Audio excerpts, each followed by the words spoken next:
그래서 우리가 이런 얘기 해도 되나? 야동에서 볼 수 있는 그런 성관계를 해요. 할아버지가 진짜 내밀한 아무한테도 말하지 못하는 것들이 나와요. 그 중에 하나가 엄마가 아들하고 불려. 엄마가 아들하고 불려. 친아들. 근친?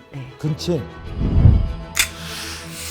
안녕하세요. 안녕하세요. 소개 좀 먼저 변호사님 먼저. 저는 아는 변호사 유튜브 채널을 운영하고 있고요. 그리고 작가이고요. 교육도 하고 있고 하지만 본업은 변호사인 아는 변호사입니다. 저는 전직 형사고 그 다음에는 실종자 가출인 찾고 불륜도 잡아주고 지금은 나쁜 놈들 잡으려고 유튜브 지금 하고 있습니다. 안녕하세요. 심리학자 차희연입니다. 저는 강의 22년 했고요. 그리고 지금 현재 결혼정보회사를 운영하고 있습니다. 반갑습니다. 제 같은 경우에는 지방에서 남자는 딸을 키우고 5살, 여자는 4살짜리 아들을 키웠어. 근데 이 공장 주변에 있는 커피숍을 여자가 하고 있었는데 거기서 이제 눈이 맞은 거예요, 두 사람이. 그래서 3년 동안 같이 사귀다가 결혼을 하게 됐어요. 3년이 지나서 여자가 변심을 해. 어떤 변심을 하느냐. 여기서부터 이제 작전이 들어간 거지. 애 키우려면 서울로 가자. 강남으로 가자. 우리 애를 멋지게 키워보자. 그 남자는 순수한 마음으로 부인이 자기 딸도 잘 키워해주고 너무 좋으니까 3년 만에 대치동으로 입성을 했어요. 딱 4년째 되는 날부터 변심을 어떻게 했느냐. 동호회,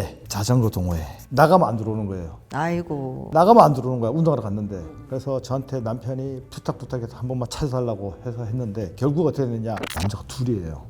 오전에 한 팀, 오후에 한 팀. 결국은 파구로 갔어요. 이제 이혼 사건 사고를 굉장히 많이 접하게 되는데 뭐 불륜은 정말 이제 드라마에서 보는 사건은 보다 더 심한 훨씬 그런 현실들도 많이 있는데 그런 것보다 최근에 충격적인 것들은 방금 형사님이 말씀하신 대로 여성들의 불륜이 많아진 것 같아요. 제 느낌이에요. 체감상 많이 많아졌고 그리고 한 명이 아니다. 2명, 3명 무작위로 그냥 블라인드를 통해서 거기다가 그냥 글을 올리는 거예요. 그냥 그러면은 둘이 뭐가 맞아 말이 따로 나와서 단톡방 만들어서 둘이 대화하면서 그냥 상관없는 거예요. 성관계에만 그냥 치중하는 거죠. 상대가 누군지도 중요하지 않고 알 필요도 없고 원나잇하고 그런 사람도 매우 많고요. 근데 제가 말씀드리고 싶은 사례는 뭐냐면 퐁퐁남에 대한 사례. 그러니까 이분은 남자분인데 이제 좀 노총각이죠. 근데 직업은 되게 좋아요. 결혼에 대한 별다른 생각이 없었어. 근데 자기가 일하는 직장에 어떤 여성분이 찾아오게 돼요. 일 때문에. 근데 그 여자 이제 담당이 돼서 안내를 해주다가 이 여자에 대한 정보를 이제 하나씩 알게 되는 거예요. 돌싱이고 자녀는 뭐 전 남편이 키우고 있고 근데 되게 불우하고 그런 이야기를 막 하니까 안쓰럽잖아요. 그래서 이 사람이랑 내가 좀 결혼해서 돌봐주고 싶다. 근데 결혼했는데 몇 년이 지나고 나니까 이 여자분이 도박을 해요. 도박이요? 네, 도박으로 빚을 엄청 졌죠. 근데 처음에는 사업을 한다고 해서 자기가 돈도 빌려주고 했는데 다 날리고 빚도 많이 졌어. 이 남자분이 이제 이혼을 하고 싶은 거예요. 근데 이 여자분이 종교적인 신념으로 자기는 절대 이혼을 안 한다. 도박은 하면서 이혼을 못 하겠다는 거죠. 그래가지고 협이혼을 하려고 여러 번 시도를 했는데 그때마다 돈을 달라는 거예요. 그럼 돈 주면 내가 이혼해주겠다. 그래서 돈을 몇 번 줬는데 결국은 협의혼은 기일을 안 나오면 협의혼이 안 되잖아요. 그래서 결국 못했어. 근데 이 여자분이 돈을 얼마 주면 내가 별거를 해주겠다. 그래서 돈을 줬어요. 그래서 별거를 해. 근데 오랜 시간이 지났는데 이혼이 안 된 상태잖아요. 그럼 결국은 이제 이혼을 하려면 재산 분할을 해줘야 되는 거예요. 근데 그걸 안 해주려면 내가 소송을 통해서 그 별거 기간을 입증해야 되고 그 기간 동안 아내의 기여도가 없다. 입증해야 되는 상황에 처한 거죠. 그래서 몸도 버리고 돈도 버리고 마음도 버리고 굉장히 불쌍한 안 된 분이 있어서 최근에 기억나는 건 근데 제가 항상 얘기하지만 과거에 이런 일들 때문에 힘들었어요. 막 이런 측은지심을 유발하는 사람 치고 괜찮은 사람은 없어요. 거기에 딱 걸리신 것 같아요. 그러니까 이제 측은지심으로 결혼하는 게 아닌데 그런 사람들이 많죠. 남자든 여자든. 바람기가 다분하던가 사람을 이용하려고 하는 사람들이 대부분 측은지심을 유발해요. 제가 며칠 전에 할머니 한 분이 이거 말씀드려요? 괜찮아요? 네, 해주시죠. 할머니 75세, 할아버지 80세. 우리 아저씨가 바람을 핀다. 잡아달라. 어머님 제발 이러지 마세요. 왜 그러세요 어머니. 올해 연세가 어떻게 되십니까? 75세, 할아버지 80세. 딱 3일만 봐달래. 3일만. 왜 그러면 바람을 핀다 생각했느냐. 한 달에 한 번 안 돼요. 어머님 지금 뭐라고 하셨습니까? 한 달에 한 번이라는 것이 제가 잘못 들은 것인지니까 5개월 동안 쉬었다 이거야 지금. 그래서 뭔가 감이 왔다 이거지. 오케이 내가 받을게 엄마. 진짜 바람을 피네. 이 할아버지 대박이에요. 근데 만나는 할머니가 겁나 이뻐. 저도 놀랄 만큼 저 할머니가 나이가 몇 살이지? 65세인가? 63세? 65세? 너무 늘씬하고 완벽해. 그래갖고 만나는 걸 어머님한테 말씀드렸어. 만난다. 초섹시 할머니를 만난다. 해갖고 사진 보여주자마자 그 어머님이 그 집으로 바로 쳐들어갔어. 다 엎었어요. 야 이년아 저년아 너가 이럴 수 있냐? 둘이 친구야. 둘이 친구야. 어떻게 친구 됐냐? 여기서 저도 깜짝 놀랐어요. 이 할머니가 꽃집 친구를 소개시켜 준 거야. 소개를 시켜줘. 이게 무슨 얘기지? 첩이 첩지를 못 본다고. 부인도 아니었어. 이 할머니가 부인도 아니었어. 첩이었어. 그럼 의뢰한 사람이 첩이었어요. 본부인은 집에 아파트에 혼자 살아. 어머머머머머. 나중에 부인이 왔어요. 나 왜 왔느냐, 셋이 만나는 자리에서 누구를 선택해 했어. 선택해 골라 했는데 이 할아버지가 꽃집을 선택했어. 그러니까 이 할머니가 완전 맛이 간 거야. 뚜껑 열린 거야. 너 인연 이룰 수 있어 할아버지 갖고 이 본집 할머니한테 찾아간 거야. 내가 첫 번째 첩이고 인연이 두 번째 첩이다 해갖고 결국 이혼했어. 이런 경우도 제가 봤습니다. 아 정말 첩이 첩을 못 보긴 절대 못 해요. 봐요. 근데 그런 경우는 그러니까 나이가 들어서 저도 사건 중에 보면 70대, 80대 할머니 할아버지가 불륜 관계인 경우 있는데 이 할아버지는 되게 굉장히 정력이 센 거예요. 그래서 우리가 이런 얘기 해도 되나? 야동에서 볼 수 있는 그런 성 관계를 해요. 할아버지가 네. 그러니까 이 여자분이 거기서 헤어나오지 못하는 거예요. 이 여자분도 번듯한 직업 있고요. 전문직이에요. 그리고 자녀들이 있어요. 그런데도 이 할아버지랑 불륜 관계를 맺는 거예요. 그래서 너무 놀랐습니다. 저는 제가 이제 들은 거는 저는 워낙 상담이잖아요. 이혼이나 이런 게 아니라 의뢰가 아니라 상담이다 보니까 진짜 내밀한 아무한테도 말하지 못하는 것들이 나와요. 그 중에 하나가 엄마가 아들하고 불륜. 엄마가 아들하고 불륜. 친아들. 근친? 네. 근친 아들이 다 성인이 돼서 로스쿨을 다니는 거예요. 로스쿨 다닐 정도면 나이가 다 이미 컸다는 거잖아요. 근데 둘이 잠자리 한 사이인 걸 남편이 알게 된 거예요. 이거 완전 쇼킹인데. 야 이거는 그냥 쓰레기들. 로스쿨을 다니잖아요, 아들이. 그러니까 엄마가 어떻게 대응을 해야 되는지를 너무 잘 알고 있는 거예요. 그래서 엄마를 대피를 시켜서 여자들 이렇게 보호하는 그런 데에다 일단 보내놓고 진술을 어떻게 하라고 했냐면 남편의 폭력이나 이런 것 때문에 내가 도망 나왔다 이렇게 얘기를 해라라고 시켜서 그렇게 도망을 나가서 남편분이 아내분하고 얘기를 못 하는 거예요. 근데 둘이 불륜이니까 화가 나고 그리고 지금 가해자는 2명인데 본인을 가해자를 만들고 있으니까 거의 화병 나서 쓰러지기 일보 직전인 거예요. 그래서 이렇게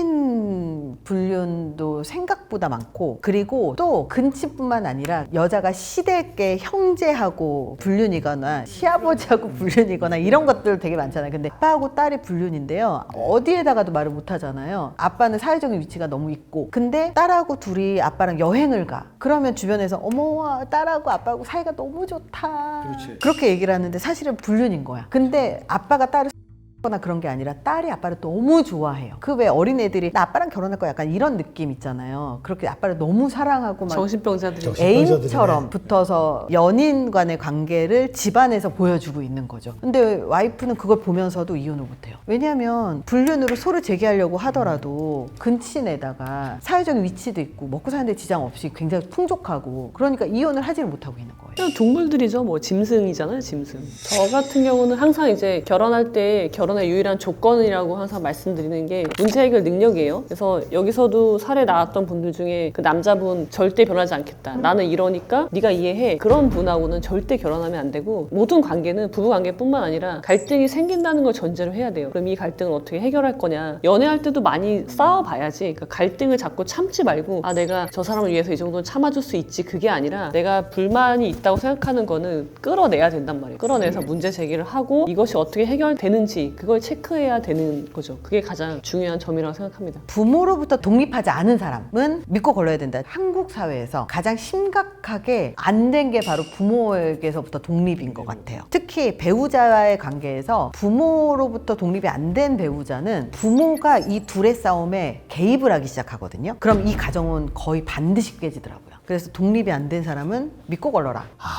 바람이죠. 2명, 3명 바람 피는 사람 너무 싫죠. 심리학에서는 바람을 예측할 수 있는 방법 중에 하나가 친구 중에 바람 피우는 사람이 있느냐. 친구 중에 바람 피우는 사람이 있으면 허들이 낮아져서 그리고 거기에 대한 인식이 괜찮아지는 거예요. 그래 되는구나. 특히 바람 핀 경험이 있는 친구가 또 이 바람 필 사람을 소개시켜주는 그런 경우들이 많아서 친구들을 많이 봐라, 부모님을 많이 봐라 뭐 이런 것들을 많이 해요. 아니면 바람 핀 경험이 있거나 갈아탄 경험이 있거나 그러면 바람 가능성이 높다. 내 연녀가 너무 궁금해서 페이스북을 찾아본 적이 있었어요. 감정이 없으니까 괜찮을 줄 알고 너무 궁금했어요. 누군지. 그래서 딱 얼굴을 봤는데요. 아 괜히 봤다. 되게 후회를 했어요. 나 진짜 분인 줄 알았어.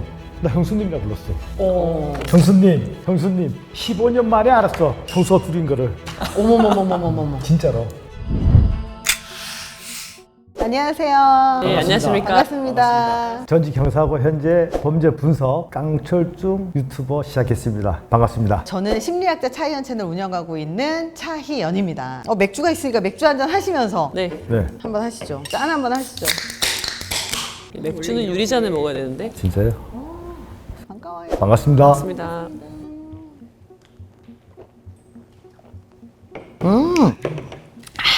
역시 알코올이 좋네요. 낮술? 낮술 좋지 않아요? 저 낮술 너무 좋던데. 저는 네, 밤술도 안 먹기 때문에 저랑 똑같습니다. 체질적으로 안 받는 사람들 있잖아요. 저는 세진 않는데 먹는 재미, 노는 재미. 분위기가 좋죠. 네, 맞아요. 생각을 해야 되나? 아니 둘 다 별론데 잠수 이별입니다 저는. 둘 다 나쁜데. 둘 다 나쁜데. 둘 다 나쁜데 그래도 하는 거죠. 고르라는 거죠. 저는 둘 다 당해봐가지고. 둘 다 당했는데 둘 다 데미지는 똑같더라고요. 그래도 굳이 꼽자면 그래도 환승 이별. 맞아요. 저도 환승 이별 선택하는데요. 저는 잠수 이별을 당해봐서 이게 사람을 미치게 하거든요. 연락을 하지 않으면 끊어지지가 않는 거예요. 환승은 저 사람이 다른 사람이 생겼으면 내가 정리를 할 수가 있는데 잠수 이별은 이게 끊어진 건지 안 끊어진 건지 모르니까 계속 기다리게 되고 매달리게 되고 나쁜 남자가 하는 게 잠수 이별이에요. 저는 잠수 이별입니다. 왜냐하면 한승 이별하면 더 맛이 갈 것 같아. 제가 만났는데 또 만나. 잠수하면 그래 갔구나 생각할 텐데 제 의견은 저는 잠수 이별 더 나쁠 것 같아요. 제가 그렇게 얘기할 수 있죠? 네, 그럼요. 마음대로 하셔도 됩니다. 고생이 많으십니다. 전 둘 다 당해봐가지고, 그러니까 제가 술버릇이 헤어지자가 있었는데 헤어지자 그러고서는 다음날 괜찮을 줄 알았는데 바로 연락이 딱 끊어지더라고요. 이거 진짜 미치더라고요. 진짜 이거 너무 미치는 거야. 근데 환승이별도 당해봤어요. 그것도 미치거든요. 근데 차라리 환승이별이면 말씀하신 것처럼 딴 여자가 있으니까 받아들일 수가 있는 내가 거니까 관계 경쟁에서 진 끊어짐이. 경쟁에서 졌다고 생각하시는 거예요? 깔끔하게 물러난다. 근데 잠수이별은 이게 아니잖아요. 그러니까 더 미치는 것 같아요. 막 자꾸 상상하게 되고 너무 최악인 것 같아요. 매달리게 된다니까요. 매달리는 것도 매달리고 자꾸 머릿속에서 계속 생각하게 되고 내가 뭘 잘못했을까 자책하게 되는 것 같아요. 그게 환승이별은 차라리 걔가 더 예뻤나 보다 그냥 그러고 말 텐데 전 당연히 원하는 얼굴로 태어나기. 이거는 내 거잖아. 원하는 배우자는 남의 거잖아. 걔 거를 내가 선택해서 뭐해. 내 거를 선택해야지. 당연히 원하는 얼굴로 태어나는 거죠. 그러면 내가 원하는 배우자를 선택할 수 있겠지. 저도 마찬가지입니다. 원하는 얼굴 태어나는 게 훨씬 낫죠. 지금 똑같이 태어나도 저는 괜찮습니다. 그러니까 내가 통제할 수 있는 영역이 더 좋은 거지 남이 갖고 있어서 그걸 내가 매달리고 막 갖고 싶고 너무 최악인 것 같아요. 진짜 너무 힘든 것 같아. 그거 자체가. 그 결혼은 이혼이 있기 때문에 영원하지 않습니다. 내게 아니잖아. 저는 당연히 후자를 선택하시고 너. 전혀. 원하는 배우자면 뭐 할 거야? 원하는 배우자가 없어. 남인데 뭘 보고 딴 여자 만날 텐데. 원하는 얼굴로 태어나기 훨씬 좋지. 원하는 배우자는 나만 원하지 않아. 남들도 원해. 경쟁이 세요. 난 결혼식. 당연하지 않을까요? 결혼식만 했던 배우자가 아닐까? 결혼식. 혼인신고하면 저거 이혼하려면 얼마나 고생하는데요. 우리나라 법이 그지 같아요. 그 남잖아요. 나의 그 기록이 남지만 결혼식은 뭐 사람들 기억에 남아있겠지만 시간 지나면 뭐 증거도 없고. 그리고 혼인신고하고 나면 저는 진짜 이혼을 정말 타이밍 봐가면서 진짜 오래 기다렸던 게 뭐냐면 혼인을 하잖아요. 이 서류로 남잖아요. 그러면 이혼할 때 너무 힘들어요. 예를 들어 상대방이 싫대. 그러면 이혼을 못해. 그래서 이혼하자고 했는데 상대방이 안 나타나잖아요. 그러면 또 리셋되고 되게 고통스럽거든요. 혼인신고 절대 안 할 거야 앞으로도 난. 혼인신고를 하면은 이제 법률혼이 되잖아요. 그러면은 민법에 적용을 받아요. 내 맘대로 계약을 변경시킬 수가 없고 이거는 종신계약이에요. 법률혼은 종신계약. 그러면은 내가 민법상의 사유가 없으면 계약을 해지시킬 수 없는 거죠. 근데 그 해지 사유가 몇 개 없잖아요. 유책주의 파탄 둘 중에 하나여야 되는데 어렵잖아요 그게. 근데 사람들이 이 이혼이 어려운 거를 잘 모르는 것 같아요. 결혼식은 사람들한테 알려졌으니까 걔 더 창피하지 않을까 이런 생각을 하는 것 같은데요. 창피한 건 잠깐이고 저 법률상으로 헤어지는 그 소송이라든지 이런 것들은 오래오래 고통스러움을 남기잖아요. 고통스럽죠. 기간 오래되면 내 재산 나눠줘야 되죠. 아이가 있으면 또 어떻게 할 것이며 양육권 어떻게 할 거야. 소송 비용 들죠. 변호사 보수 들죠. 돈이 많이 들어요. 저는 왜 10년 걸렸냐면 제가 먹여 살렸잖아요. 어느 순간 이 부모님 생활비를 대고 있고 어느 순간 이 사람의 동생까지 내가 월급 주고 있고 이 집안을 먹여 살리고 있는 거예요. 절대 이혼을 안 해줄 걸 알았거든요. 안 해주죠. 그래서 10년 동안 얘가 돈을 벌 수 있게끔 최대한의 노력을 해서 돈을 벌고 나니까 드디어 이혼하자고 하니까 너무 쿨하게 이혼을 해주는 거예요. 딴 여자도 만나고. 예, 너무 감사했어요, 진짜. 그래서 저 혼인신고는 저거의 무서움을 사람들은 진짜 모르는 것 같아요, 진짜. 계약을 한다는 의식이 있으면 섣불리 못 할 건데 뭐 상속도 발생하잖아요. 이혼이 안 되면. 되게 무서운 거예요. 둘 다 이것도 똑같은 거 아니야? 당연하지 않을까? 차라리 돈 쓰게 하고 시간을 안 쓰는 게 낫다. 그죠. 그렇죠. 네 마음대로 써. 그리고 카드 주고 안 들어와. 차라리 둘 중에라면 그럼 신나게 저는 돈 쓸 수 있습니다. 돈을 쓰는 배우자가 더 나은 거죠. 물론 둘 다 나쁘지만 왜냐면 저는 이렇게 생각해요. 사람의 마음은 돈으로 표현할 수 있어요. 그러니까 돈이 가는데 마음이 가는 거예요. 근데 나한테 돈을 쓰지 않는다. 그러면은 대부분의 이제 갈등이 부부 갈등이 생기는 건요. 생활비를 주지 않는 것부터 시작해요. 줄이거나. 그래서 돈을 쓰지 않는다. 마음이 없다는 표현이라고 볼 수 있어서 저는 그렇게 생각해요. 제가 예전에 그 여자친구가 제 얘기해도 괜찮은 거잖아요. 그죠? 네네. 그렇죠. 예. 저를 좋아하는 거예요. 너 왜 날 좋아하냐니까. 오빠 멋있대요. 나 안 믿는다. 내가 개코는 뭐가 멋있냐. 나 안 멋있다. 그러니까 너무 멋있대. 왜 멋있냐니까. 근데 직업이 동네 양아치 같기도 하고 일수하는 사람 같기도 하고 그렇게 얘기를 하는 거예요. 가방 하나 들고 다니니까. 난 사실 오토바이 타고 다녔거든요. 그래서 얘가 오빠는 도대체 직업이 뭐냐고. 오빠 일수하는 사람 맞지? 나 일수하는 사람이야. 해갖고 만났어. 근데 이 친구가 이쁘기도 이쁘고 착하면서 친구들한테 쿠폰도 얻어서 커피를 먹어요. 버스만 타고 다니고. 저는 돈도 없고 오토바이 끌고 다니는 이런 사람이라고 표현했거든요. 한 6개월 정도 지나서 제가 본 거야, 이 친구를. 과연 돈 때문에 나를 보는 것인지 직업을 보는 것인지 6개월 지난 뒤에 조용히 불러서 오늘 이 시간 일부러 너가 원하는 거 다 해주면 얘기하라니까. 오빠 가진 것도 없는 오빠가 뭘 해줘? 얘기해라. 내가 너 원하는 거 다 해주겠다고 싹 해줬거든요. 차부터 그날부터 싹 해줬거든. 차를 사줬다고? 바로 사줬죠. 계약. 너 원하는 그 차, 집 바로 해줬죠. 왜? 이 친구가 나를 돈 때문에 온 것이 아니기 때문에 아까 그랬잖아. 퍼준다고. 그냥 남자를 딱 올인한다고. 그래서 제가 쫄딱하겠습니다. 다 퍼주니까. 돈은 없으실 것 같아요. 다 퍼줍니다. 저희 아버님 신조가 남자는 식당 가서 밥 먹을 때 쭈삣쭈삣하지 마라. 절대 남자가 신발끈 늦게 매지 말고 아버님한테 배운 가훈이기 때문에 그래서 그 친구한테 모든 걸 다 해줬거든요. 제가 어느 쪽에 속하는 것인지. 그러니까 어찌됐건 명확한 거는요. 결혼하시면 안 되는 분이에요. 네. 절대 결혼하시면 안 돼요. 맞습니다. 안 합니다. 알겠습니다. 변호사님 말 명심하겠습니다. 저 완전 그래도 시간을 쓰는 게 낫잖아. 나한테 돈만 주면 뭐해 이렇게 생각해. 혹시 20대인가요? 역시 20대에 순수함이 있어. 헛똑똑이, 20대는 저렇게 헛똑똑이. 순수하다. 네. 뭔 시간. 그치, 그때는 주 5일 만나도 아쉽지. 근데 뭐 우리도 바빠 죽겠는데 시간이야 뭐 시간은 일주일에 한 번만 만나면 됐지. 그쵸? 제 수업을 들으셔야 될 것 같아요. 변호사님 수업 저도 들을 거예요. 이거 너무 당연하지 않나? 그렇지. 당연한 거지. 당연한 거죠. 내가 바람피는 거 낫지. 배우자 바람피는 거 두 눈으로 꼬라지 못 봐줘. 당연하죠. 꼬라지 못 봐주지. 난리 난다니까. 예를 들어서 배우자 바람피면 이상한 눈으로 본다. 아니 진짜 그게 저도 사실은 이걸 보면서 바람직한 답변, 그러니까 올바르고 바람직한 답변은 배우자가 바람 피우는 게 낫다가 내 이미지 관리에 좋기는 하지만 솔직히 이 두 가지 중에서 선택하라고 하면 내가 바람 피우는 게 차라리 낫지. 그 내가 바람 피는 게 낫다는 이유 중에 나는 잘할 수 있어요. 나는 바람을 잘 필 수 있다. 상대방이 고통받지 않게 할 수 있다. 근데 그걸 잡아내는 사람이 또 있다. 아니야. 근데 저도 그 얘기를 이해를 하는 게 차라리 걸리지 않으면 좋겠어. 걸리는 거 예의가 아니죠. 자격이 없는 거예요. 바람을 필 자격이. 차라리 바람을 피워도 걸리지 않으면 감사한 것 같아요, 오히려. 근데 나는 바람 피우면 걸릴 것 같아요. 왜냐면 못 숨기고 너무 원래 안 하던 사람이 하면 걸려요. 걸릴 것 같아서. 그래서 그건 못하지만 만약에 굳이 두 개라면 차라리 내가 바람 피우고 말지. 바람 피우는 꼴을 보면 되게 고통스럽잖아요. 아니 사람들이 바람 피다가 다 왜 걸리냐면 안 걸린 방법 하나 알려줄게요. 엘리베이터 백화점 가서 엘리베이터 타고 내려갈 때 옆에 사람 타면 타지 마. 선수들은 사람들 다 내려보내고 혼자 지하로 내려가요. 거기에 옆에 탄 사람이 할머니든 할아버지든 다 매의 눈이야. 같이 올라타면 그 할아버지가 지켜보고 있는 거거든. 그 뭐 무슨 차 지하 3층에서 메토차 타고 나갔다는 거 예의대에 딱 잡히는 거거든. 안 걸리려면 다 내려보내고 혼자 내려가라. 팁입니다. 아니 근데 하노이에 뭐 국내선까지 타고 가도 잡는데 어떻게 이건 좀 어렵네. 저는 후자입니다. 네, 안 쓰는 거 미칩니다. 사람 그것도. 쓰는 배우자를 못 만나보셨군요.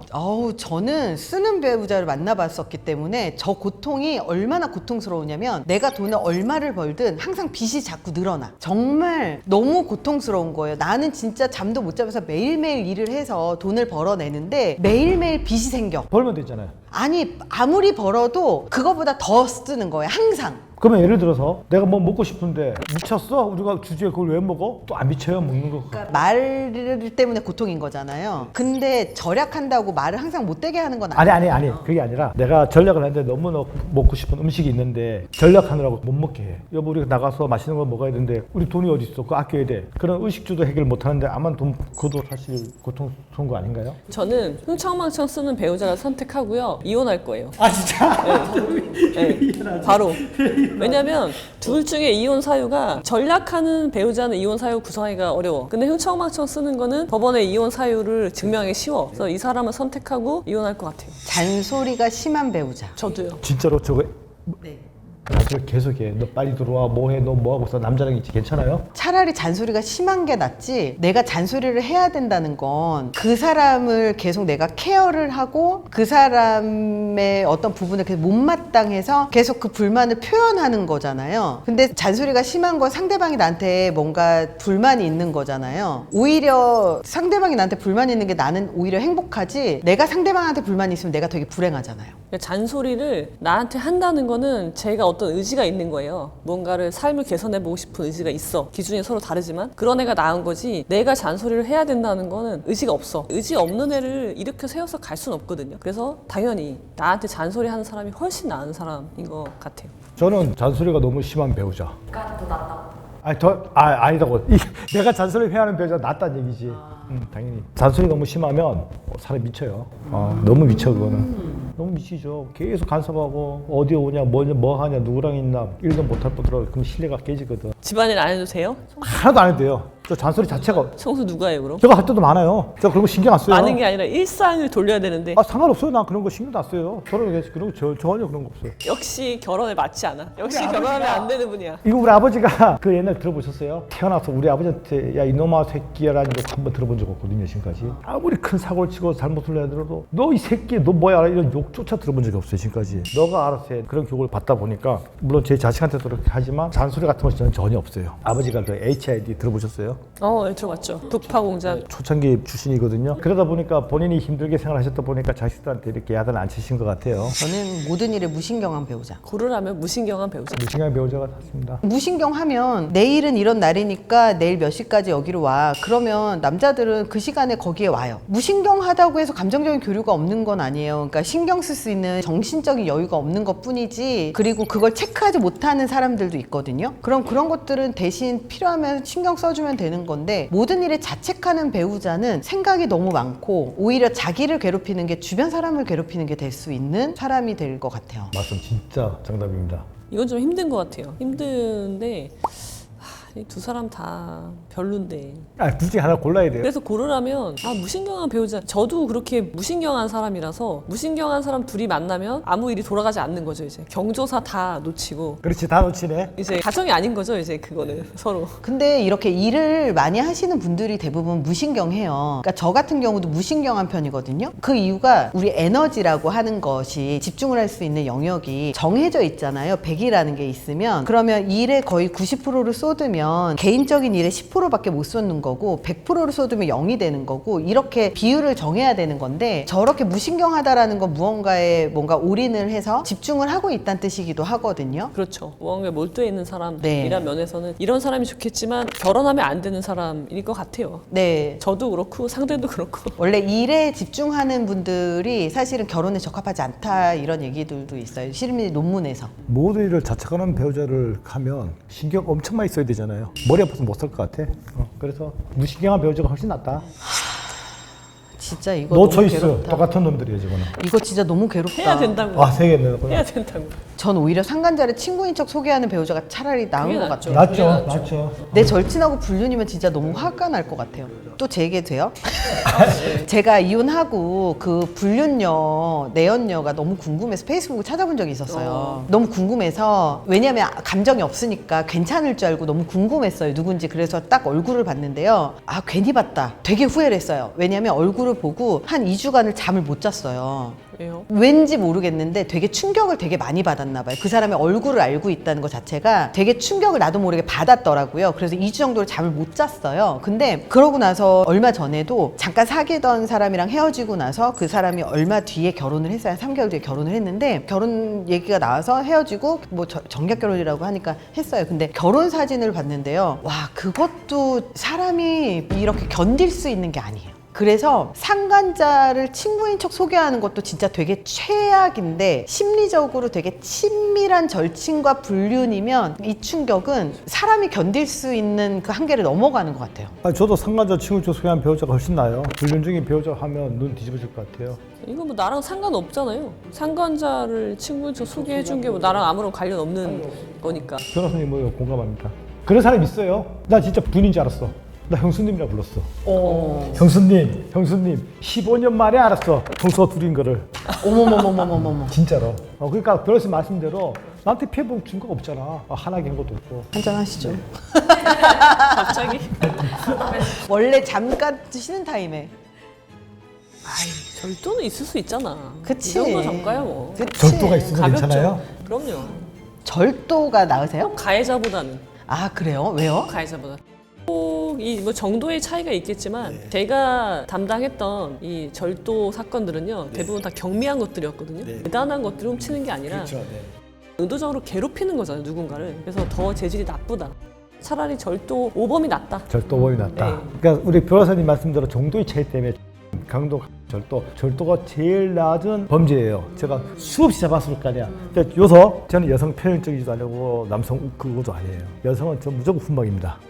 무조건 훈방. 나 뛰어들면 무조건 훈방. 왜? 생경이 너무 많았어. 아, 생계형. 생경이 너무 많아. 아, 생계형? 너무 많아. 생계형. 제가 합의금 다 주고 다 풀어줘요. 저는 기록에 남기지도 않아. 왜? 다시 기회를 주는 거죠. 다시 눌리지 말라고. 그래서 저는 이 둘 중에 막상막한데 변호사님 말대로 신체나 그 정서상에 나중에 성장했을 때 엄청난 후유증이 남게 되거든요. 그래서 절도범이 낫다. 저는 왜냐하면 저는 이 경미와 뭐 이런 정도의 차이라고 말씀을 하시지만 사실 또 심한 경우는 진짜 말씀하신 것처럼 정말 심한 경우들도 있기는 있어요. 근데 제가 본 것들이 너무 좀 경미한 것들이어서 그런지 몰라도 신고를 하거나 아니면 군대 같은 데에서도 가해자들 뭐 이렇게 있잖아요. 그러면 참 희한하게 가해자들은 물론 장난인데 상대방한테 괴롭힘이 되죠. 근데 그런 것들로 되는 경우들도 되게 많아요. 근데 정말 범죄로 가는 경우들까지 있기는 한데 그런 것까지 얘기를 하는 건 아니지만 그런 친구들 있죠. 왜 이성향, 외향적인 성향에 막 되게 사람들하고 잘 놀고 막 장난 잘 치는 친구들이 그냥 저쪽에 그 내향적인 친구가 있어서 내향적인 친구들한테 같이 놀자 막 이러면서 이제 하다 보면 얘는 그 자체로도 너무 스트레스 받고 힘들어서 시도를 하거나 그걸 학교로 인지를 하는 경우들도 있더라고요. 그래서 근데 이게 정도의 차이가 되게 많은 것 같아요. 그러니까 사건을 하다 보면요 그렇게 그냥 단발적인 경우에 바로 학교 신고하는 경우보다는 이게 오래된 그런 관계에서 어떤 한 가지 행위가 촉발돼서 신고하는 경우가 많아서 아마도 그런 경우는 제가 못 보는 걸 같아요. 그런 경우보다는 하는 거는 이제 정신적, 신체적인 위해를 가하는 거예요. 피해를 줬잖아요. 근데 절도는 이게 제3범에 불과한 거기 때문에 비교해도 저는 정가 5범인 사람이 훨씬 나을 것 같아요. 근데 둘 다 범죄라 사실 범죄가 있으면 사실 이거는 좀 그렇잖아요. 근데 하라니까. 하라니까. 모르라니까. 이렇게 나쁜 인간들이 이렇게 다 많은 거야. 별로다 진짜 이거. 다 별로다. 근데 내가 이거겠죠. 내가 힘들고 밑바닥일 때 버린 놈이 나쁜 놈이죠, 진짜. 근데 저는 둘 다 굳이 둘 중에 하나 선택하라면 내가 가장 힘들고 밑바닥일 때 나를 버린 사람이 차라리 나은 것 같아요. 왜냐면 어차피 없을 때 버린 거니까. 아니에요. 이게 밑바닥이 지하실이 끝인 줄 알았는데 더 밑에도 맞아. 있거든요. 그것도 있어. 네, 그래서 항상 바닥이 그게 끝이 아니더라고요. 더 밑에가 있단 말이에요. 그치. 근데 행복할 때 나를 바닥 끝까지 불행하게 만드는 사람 이것도 사실 쉽지 않거든요. 저는 이거는요. 내가 가장 행복할 때 다시 나를 바닥 끝까지 불행하게 만드는 사람은 이건 내 선택이에요. 내가 이미 아무런 힘이 없어서 밑바닥에 있는데 나를 그러니까 버렸다는 거잖아요. 저 사람이 나를 버린 거잖아요. 그거는 내가 어떻게 할 수가 없는 건데 이거는 내가 이미 좋은 상태야. 거기서 나는 어떤 선택이라도 할 수 있죠. 근데 얘가 나를 불행하게 만들 수 없어요. 내가 그렇게 간 거지. 그래서 저는 당연히 첫 번째일 것 같아요. 두 번째는 나의 선택이다. 두 번째 내가 선택할 수 있다. 그렇게 또 생각을 하니까 그럴 수도 있을 것 같긴 하네요. 저는 내가 가장 힘들고 밑뺄 때 난리 버는 사람 그게 더 나쁘다고 봐요. 힘들 때 예민한 것이니까. 마지막 희망일 수 있었는데. 내 희망인데 마지막 나를 제가 경찰 생활 그만두고 제가 남한테 아쉬운 소리 하는 사람이 아니에요. 진짜로. 그래서 일주일간 주머니에 진짜 거짓말 안 하고 1,000원짜리 하나가 없어서 수돗물을 열흘 동안 먹었어요. 라면 한 끼 먹을 돈이 없어서 이 말도 안 되는 세상에서 물론 부모님께서 아버지 나 다시 돈 없어서 힘든데 돈 좀 주세요. 물론 주겠죠. 그래 내가 뭐 살면서 이렇게 뭐 힘든 적이 한두 번이야. 그만 먹고 살았는데 친구가 찾아왔어. 야 너 이 새끼 오랜만이야 했는데 야 저 가서 도넛 하나만 사줘. 그 친구 말이 그거예요. 야 도넛 가서 먹으면 되지 왜 사달라 하냐고. 나 주머니 돈이 하나도 없고 물만 먹고 살았어. 그러니까 친구가 그 자리에서 울었어. 내 찐 친구인데 그 자리에서 울었어요. 기다려. 빵 사러 가고 은행 달려가고 은행을 3번 달려갔어. 그 친구가 아까 변호사님 했던 친구야. 아는 형님 훌륭한 친구. 아는 변호사. 그래서 내가 힘들 때 밑바닥까지 날 버린 사람은 없었던 것 같아요. 근데 내가 선택하라면 나는 그게 더 나쁘다고 생각해요. 이것도 너무 당연하지 않나? 결혼하기 전 20명 사귄 배우자죠. 당연하지 않아요? 아니에요. 20명 사면 무서워. 20명을 사귀었다고 20명하고 성관계 다 했다는 얘기 아니야. 아이, 성관계가 문제가 아니라 나한테 맞지 않는 사람은 헤어지는 거예요. 저는 지인을 할 수 있다고 생각하거든요. 그런 사람은. 그러니까 연애의 목적은 나를 알기 위해서 하는 거란 말이에요. 저 사람이랑 만나서 아 나는 어떤 사람이구나 그걸 알아가는 과정이기 때문에 많이 만난다는 건 전혀 문제가 안 된다고 오히려 더 저는 좋다고 생각해요. 저도 결혼하기 전에 20명이나 사귀었던 배우자가 나은 것 같아요. 사실 연애가 변호사님 말씀하신 것처럼 그렇기도 하고요. 20명 사귀잖아요. 그러면 연애의 기술이라든지 상대를 배려하거나 서로 맞추는 기술들이 늘어나요. 어쩔 수 없이. 그래서 그런 사람들이 오히려 공감 능력도 좀 있거나 아니면 상대방을 배려하는 방법을 알거나 관계를 유지하는 기술들을 갖고 있는 경우들이 많아요. 근데 한 명을 10년을 만났었던 배우자 같은 경우는 헤어지고 나서 그런 기술들도 없을 가능성도 되게 높고 그리고 거의 연애고자 수준인 경우도 되게 많고 그리고 심지어 10년이면 거의 부부잖아요. 거의 사실혼이나 마찬가지인데 그 자기의 인생의 10년을 한 명하고 만났다는 건 그만큼 그 사람하고의 추억도 굉장히 많고 그 사람이 만들어준 이 사람의 여러 가지 습관들도 많을 거고 그래서 이 사람을 통해서 그 10년 만난 그 사람이 보일 것 같아요. 누군가를 10년 만나면 본인을 알기보다는 그 사람을 잘 알아. 그래서 그 사람한테 맞춰져 있는 경우가 많기 때문에 달수 있겠네요. 네, 새로운 사람을 만나기가 매우 어렵고 그렇습니다. 제가 생각하는 최악의 배우자는 변하지 않는 사람. 우리 삶이라는 게 좋을 때도 있지만 나쁠 때도 있단 말이에요. 그래서 흐름이 있는데 좋을 때는 아무 상관이 없어. 그럼 내가 공궁할 때가 되면은 내가 변해야 돼요. 변한다는 건 곧 성장한다는 건데 실패는 좋은 거거든요. 실패를 하면은 그 다음에는 성장을 할 수 있어요. 근데 실패를 했는데 변하지 않는 사람이 있어요. 그럼 그 실패가 그냥 실패로 고착돼 버리는 그런 사람은 최악의 배우자예요. 결혼하면 안 되고 제가 말씀드리는 9등급의 인간은 바로 그런 변하지 않는. 좀 더 9등급 제가 꼭 물어볼 거예요. 제가 보는 최악의 배우자 개인주의가 강하고 공감 능력이 없고 배려심 전혀 없고 그중에서 가장 센 것은 잔소리 많은 거. 죽습니다. 이게 배우자가 잔소리 많으면 무조건 죽어. 그래서 최악의 배우자는 잔소리다. 우리 형사님 말씀을 들으면서 전 배우자분 잔소리가 많으셨구나. 전혀 없었어요. 출퇴근 신경도 안 써. 집에 안 오고 오늘 더 좋아했어요. 아니 왜냐면 돌싱분들이 항상 그 나중에 기피하는 사람이 과거에 이혼했었던 전 배우자가 갖고 있는 특성들 경기를 일으키거든요. 아니요, 전혀 아니에요. 저는 그런 거 전혀 없었어요. 저는 형사님 전 와이프분은요 굉장한 성의 군자일 거라고 생각해요. 맞아요, 저희 문제예요. 진짜 네. 한 달 집에 안 들어가도 뭐 어려운 분이에요. 결혼 생활하기 어려운 분인데 네. 결혼 생활 몇 년 하셨어요? 12, 3년 했죠. 그거 봐요. 이게 쉽지 않아요. 그분은 대단한 분입니다. 저는 이기적인 사람, 자기밖에 모르는 사람. 개인주의하고 조금 다른 게 뭐냐면 이기주의는 자기의 이득을 위해서 다른 사람에게 민폐를 끼치고 다른 사람을 이용해도 죄책감이 전혀 없이 자기를 중심으로 세상을 사는 사람들이 있거든요. 근데 그런 사람들은 정말 최악인 것 같아요. 그러니까 인간관계로도 최악이고 배우자로도 진짜 최악인 것 같아요.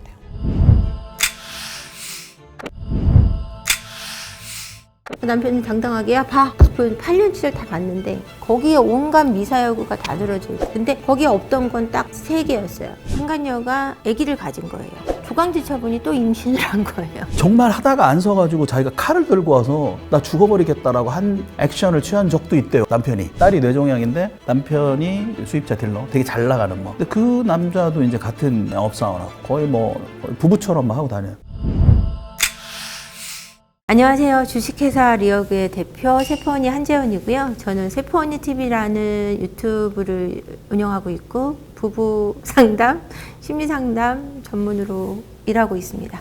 예, 안녕하십니까. 법무법인 로앤모 대표 변호사 이지훈입니다. 저는 유튜브 아는 변호사 채널을 운영하고 있고요. 개인적으로는 작가로 활동하고 있습니다. 네, 안녕하십니까. 임병수의 탐정방송 유튜브 채널을 운영하고 있고 국내 1호 탐정으로 몇몇 매체에 소개됐던 임병수 대표입니다. 반갑습니다. 초등학교 학부형들끼리 이제 언니 동생 하면서 치맥 먹고 하잖아요. 초등학교 5학년인데 애들이. 이제 같이 이제 주말에 이렇게 여자분들이 2명, 3명 이렇게 술 먹고 하는데 마침 이제 전화가 온 거야, 남편한테. 나 뭐 그래? 자기도 오라 그래 뭐 이런 거예요. 이제 자기 남편 오라 그래. 그래서 여자들만 한 3명 먹다가 남자 1명 다 온 거예요. 그러니까 예, 말씀 많이 들었습니다. 여기도 남편이 계속 이렇게 오는 거죠. 거의 이제 3대3이 됐잖아요. 근데 이렇게 하고 있는데 발로 진짜 드라마에서 나오는 것처럼 발로 툭툭 치는 거예요. 어떤 여자가 이제 그 자기 남편을. 그 여자는 그걸 몰랐던 거예요. 나중에 좀 이상하다 싶어서 이 남자가 원래 7시에 출근하는 남자인데 5시쯤에 나가요. 한 2시간 일찍 항상. 그게 좀 이상해요. 이상해서 이제 추적을 우리가 해보니까 앞동으로 가. 여기는 102동인데 103동 으로 가요. 그러니까 거기에 근데 애가 있잖아요. 초등학교 5학년짜리 애가 있는데 어떻게 들어가지? 그 집을? 근데 몇 동 몇 동 아니야. 그러니까 그 언니 같이 술 먹는 그 언니 학부형. 근데 5시에 어떻게 들어갈 수 있지? 화물 기사예요, 남편이. 4시에 나가. 그 상간녀의 남편이. 그 상간녀의 남편이 새벽 4시에 나가니까 이 남자는 5시에 거기 들어가는 거예요. 그 애들은 자고 5시부터 7시까지 그 사이 시간에 이제 이렇게 하는 거, 이렇게 하고 이제. 그래서 그거를 알고 났더니 이제 그때서야 옆에 이제 친구 엄마들이 그때 이렇게 다리를 툭툭 쳤다. 막 제보들을 그때서야 막 하는 거예요. 시작을 했던 건지 이미 진행 중이니까 툭툭 했을 수도 있고. 진행 중이었을 확률이 높죠. 뜬금없이 발로 툭툭 차면 이상하죠. 엔터테인먼트사가 있어요. 여자하고 나이 드신 분들하고 이어주는 그런 기획사가 있어가지고 20명 정도, 20명 정도를 스텝으로 두고 나이 드신 분들한테 300에서 1000만 원까지 받고 일주일에 한 번씩 만나게 해주고 크리스마스 선물 때는 생일하고 할 때는 백 하나 그리고 명절에는 뭐 해주는 조건으로 해갖고 1년 계약을 맺어요. 일주일에 한 번씩 만나는 걸로. 그럼 이 여자애들이 한 3, 4명을 만나는 거예요. 일주일에. 그러면 한 3, 4천 수입이 되죠. 그럼 엔터테인먼트가 30%를 가져간대요. 이런 식으로 하는 요즘엔 기획사가 별도로 꽤 많이 존재한다고 알고 있어요. 실제로 제가 그런 사례를 임상 상담 사례를 가지고 있고 그래서 남편분이 75세인데 28살짜리 여자하고 이제 스폰이 돼가지고 한 달에 한 1,500을 주고 있는 걸로 이제 잡았는데 상간 소송이 되냐 안 되냐 이걸로 저한테 물어보셨는데 일단 소송을 진행하시는 걸로 제가 알고 있고요. 그래서 이런 기획사가 생겨서 또 다른 스팟이 생기기도 한 거고요. 이건 조직적인 성매매 아닌가요? 이거는? 계약서 체결하고 하는 거예요? 네. 이게 성매매가 되려면요. 돈을 주고 성을 사는 행위여야 되는데 성을 산다는 거는 뭐 성교나 유사 성행위 같은 거란 말이에요. 근데 각각의 행위에 대해서 돈을 주진 않을 것 같거든요. 지금 봤을 때. 그러면은 성매매로 보긴 좀 어려워 보이는데요. 얼핏 들었을 때. 근데 엔터라는 말 쓰면 안 되는 거 아니에요? 너무한다. 용역 서비스네, 용역 서비스. 근데 걔네들은 이제 성관계를 갖는다 이런 조건은 써 있지 않고 그죠. 그거 식사를 써있으면 안 되지. 한다 정도까지만 써 있는 거예요. 사적 자치의 범주 안에 들어올 걸로 보이는데 실질은 아니겠지만 형식적으로는 그럴 것 같아요. 강남 어느 지역에 좀 성행하고 있다고 얘기를 하더라고요. 그리고 마사지 샵이 성매매 업소로 굉장히 많이 성행하고 있는데 거기에 가서 남자들이 어떻게 하냐면 거기서 한번 성관계를 갖고 외부에서 만나자고 제시해서 밖에서 지속적으로 일주일에 한 번 1회에 40만 원에서 100만 원까지 주고 만남을 갖는 거예요. 지속적인 조건 만남. 그런 스팟도 생기고요. 키스방 아주 불법을 약간 요리조리 피해가는 성매매는 없는 방으로 해서 하는데 그 안에서 다 성행위가 이루어지고 있고 또 키스방에서 만난 애들한테 외부에서 연애하는 조건으로 조건 만남을 제시해서 25만 원씩 주고 있다는 제가 그런 상담도 받아봤고요. 20대 여자분들이 더 성매매 하기를 원한다. 뭐 이런 식으로 사고하시는 40, 50대 남자분들도 되게 많으세요. 돈이면 된다라고 생각하시는 분들도 많고 그런 식으로 외도를 하는 스팟이 많이 생겨나고 있죠. 제가 본 사례 중에 하나가 50대가 훨씬 넘으신 남자분이 8년간 동창을 찾아가지고 8년간 동창회를 하면서 그 여자분한테 꽃사진, 별사진 뭐 다 보내고 너는 꽃처럼 아름답다, 하늘빛이 너보다 부족하다 뭐 막 이런 글을 막 8년간 보내고는 아내가 너무 카톡을 많이 주고받는 것 같아서 생각 안 하고 있다가 한 8년째 되는 날 좀 보여줘봐 이런 거예요. 그러니까 아내는 그럴 거라고 생각 못 하고 남편이 당당하게 야 봐 그 8년치를 다 봤는데 거기에 온갖 미사여구가 다 들어져 있고 근데 거기에 없던 건 딱 3개였어요. 자기야와 사랑의 조화가 없고 그냥 너는 꽃처럼 아름답다. 그쪽에 너도 건강해야 된다. 뭐 친구야 친구야 친구야라고 불렀을 뿐 온갖 아름다운 단어는 다 주고받고 우린 불륜이 아니다라고. 이건 증거 같아요? 궁금해지네. 아유 애매한데요? 애매한데? 애매합니다. 근데 그때 소송을 해서 일부 승소를 받았고 그러고는 이혼은 안 하신다 그랬는데 남편분이 마음을 못 잡는 거를 보고 아내분이 이혼을 결심하고 이혼을 하셨어요. 결국은 저 사람이 저렇게 딴 사람한테 마음이 가득했고 왜냐면 아내분한테는 한 번도 꽃 사진을 보내준 적도 없고 결혼 생활 동안 꽃이 너보다 덜 아름답다라고 얘기해 준 적도 없고 마음이 없으니까. 25년간 다정한 말 한마디 들어본 적이 없는 남편이 그렇게 자기 동창한테는 온갖 아름다운 꽃과 별과 구름을 보내주면서 이 하늘빛도 너에겐 모자란다 막 이런 글을 써서 보냈으니 아내분 충격이 너무 크셨던 거예요. 관계를 가진 것보다 훨씬 더 큰 충격이었던 거죠. 그래서 결국은 이혼한 케이스도 있습니다. 남자분이에요. 저한테 찾아오셨어요. 대학교 교수님인데 꽤 좋은 대학교 교수님인데 불륜을 하고 계시다는 거예요. 근데 너무너무 힘들어서 이걸 끊어낼 수 있는 방법을 알려달래. 이혼 사실을 할 거래요. 아내한테 미안해서. 이혼 소송도 하면서 불륜을 지속하고 있는데 2년째인데 여자가 15인가 6살이 어리고 굉장히 유명한 홈쇼핑의 쇼호스트예요. 근데 이 남자분이 제가 외모를 평가해서 죄송하지만 정말 좀 많이 너무 안 꾸미시고 추리하고 나이도 많으신데 근데 이분이 사귀시는 여자분은 홈쇼핑의 꽤 유명한 쇼호스트예요. 찾으면 나오는 정도의 분이신데 되게 예쁘신 거죠. 근데 이 여자분이 전형적인 꽃뱀인 거예요. 2년을 사귀었는데 돈이 간 건 몇 억이 갔어요. 차도 사주고 막 집 옮기는데 집도 옮기는 몇 천만 원 대주고 근데 몇 억이 갔는데 성관계는 딱 2번을 가졌다는 거예요. 1년에 한 번씩. 그래서 뭘 더 주면 한 번 더 자주겠다 이런 식으로 그 여자랑 딱 2번 자고도 더 자고 싶어서 이거를 못 끊으시는 거예요. 자기가 보기엔 나한테는 너무나 예쁜 거죠. 근데 이분을 만난 거는 사실은 이 여자가 지금 30몇 살이 됐지만 17살 때 조건 만남을 할 때 만난 적이 있는 사이인 거예요. 이 사람이 이제 직장 다닐 때 교수님이 되기 전에 공부를 할 때 박사학위를 밟고 이럴 때 그래서 17 조건 만남을 하다가 헤어졌는데 여자가 쇼호스트가 되기 전에 교수가 된 이분한테 연락이 와서 관계를 또 지속하고 돈을 조금씩 주다가 사귀게 된 건 2년 정도 된 건데 그 여자는 놓지를 못하는 거예요. 너무 예쁘다는 이유 때문에. 그 여자는 다른 고객이 또 있을 것 또 같은데. 있죠. 그래서 다른 의사들 만나는 걸 잘 봤다. 그 의사를 끊어내고 싶다. 끊어내는 방법을 나한테 알려달라. 그래서 본인이 그 여자를 끊으시라고 제가 말씀을 드렸거든요. 근데 그거를 할 수 없어 하시더라고요. 결국은 심리치료도 포기하고 그 여자한테 달려가시더라고요. 근데 저는 불쌍하지 않은 게요. 그 교수님이. 왜냐면 이 사랑이라는 감정은요. 굉장히 많은 영감을 불러일으켜주는 감정이라서 그걸 느꼈잖아요. 그 단테도 베아트리체인가요? 그 여자에 대한 첫사랑에 대한 그 사랑하는 감정으로 굉장히 많은 무수한 훌륭한 문학 작품을 만들었기 때문에 저는 그 교수님 전혀 불쌍한 사람은 아니고 사랑한 거니까. 제가 불쌍하다 그래서 죄송하긴 한데 어쨌거나 좀 많이 측은했고요. 그런 그 여자한테 너무 매달리고 있는 그리고 돈은 계속 뺏기고 있는데 뻔히 꽃뱀이라고 생각하는데도 놓을 수 없는 그런 집착, 그 강박, 애정결핍 이런 것들, 의존성, 성격장애가 보이면서 그게 너무 안타까웠던 기억이 있고 그 여자분이 너무 교묘하게 그 돈을 이렇게 뜯어가는 걸 제가 얘기를 들었잖아요.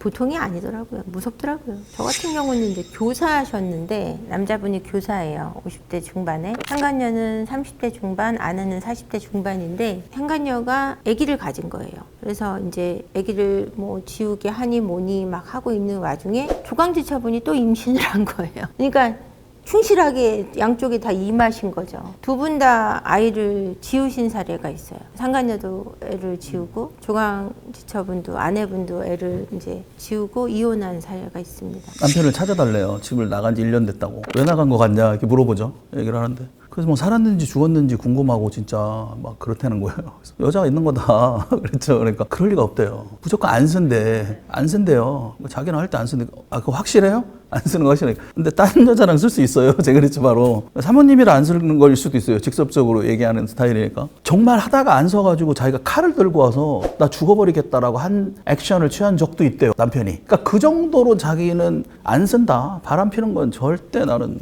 상상도 하지 않는다. 그 추정을 했더니 아파트도 사주고 그 상간녀한테 같이 골프 치러 다니고 장기 그 끊어가지고 같이 이제 골프 치고 차도 사주고 그런 케이스가 있었죠. 아니 이게 부정행위가 성매매도 봤을 때 성매매라는 것이 성행위도 있지만 유사 성행위도 있기 때문에 성기능 장애야. 그렇다고 하더라도 불륜은 일어날 수 있거든요. 너무 믿으시면 안 됩니다. 정서적 불륜도 있을 수 있고 이 불륜이라는 게 부정행위이기 때문에 그거는 간통만 들어가는 건 아니거든요. 그러니까 성교가 없어도 충분히 부정행위에 범죄에 들어갈 수 있어요. 바람핀 분들이 대부분 이런 얘기 하잖아요. 네가 생각하는 그런 거 아니야. 성관계 안 했어. 그러면 마치 불륜이 아닌 것처럼 이야기하지만 이미 부정행위를 하고 있는 거죠. 사례 중에 4인 가족끼리 8명이서 항상 5년간 캠핑을 다닌 거예요. 캠핑.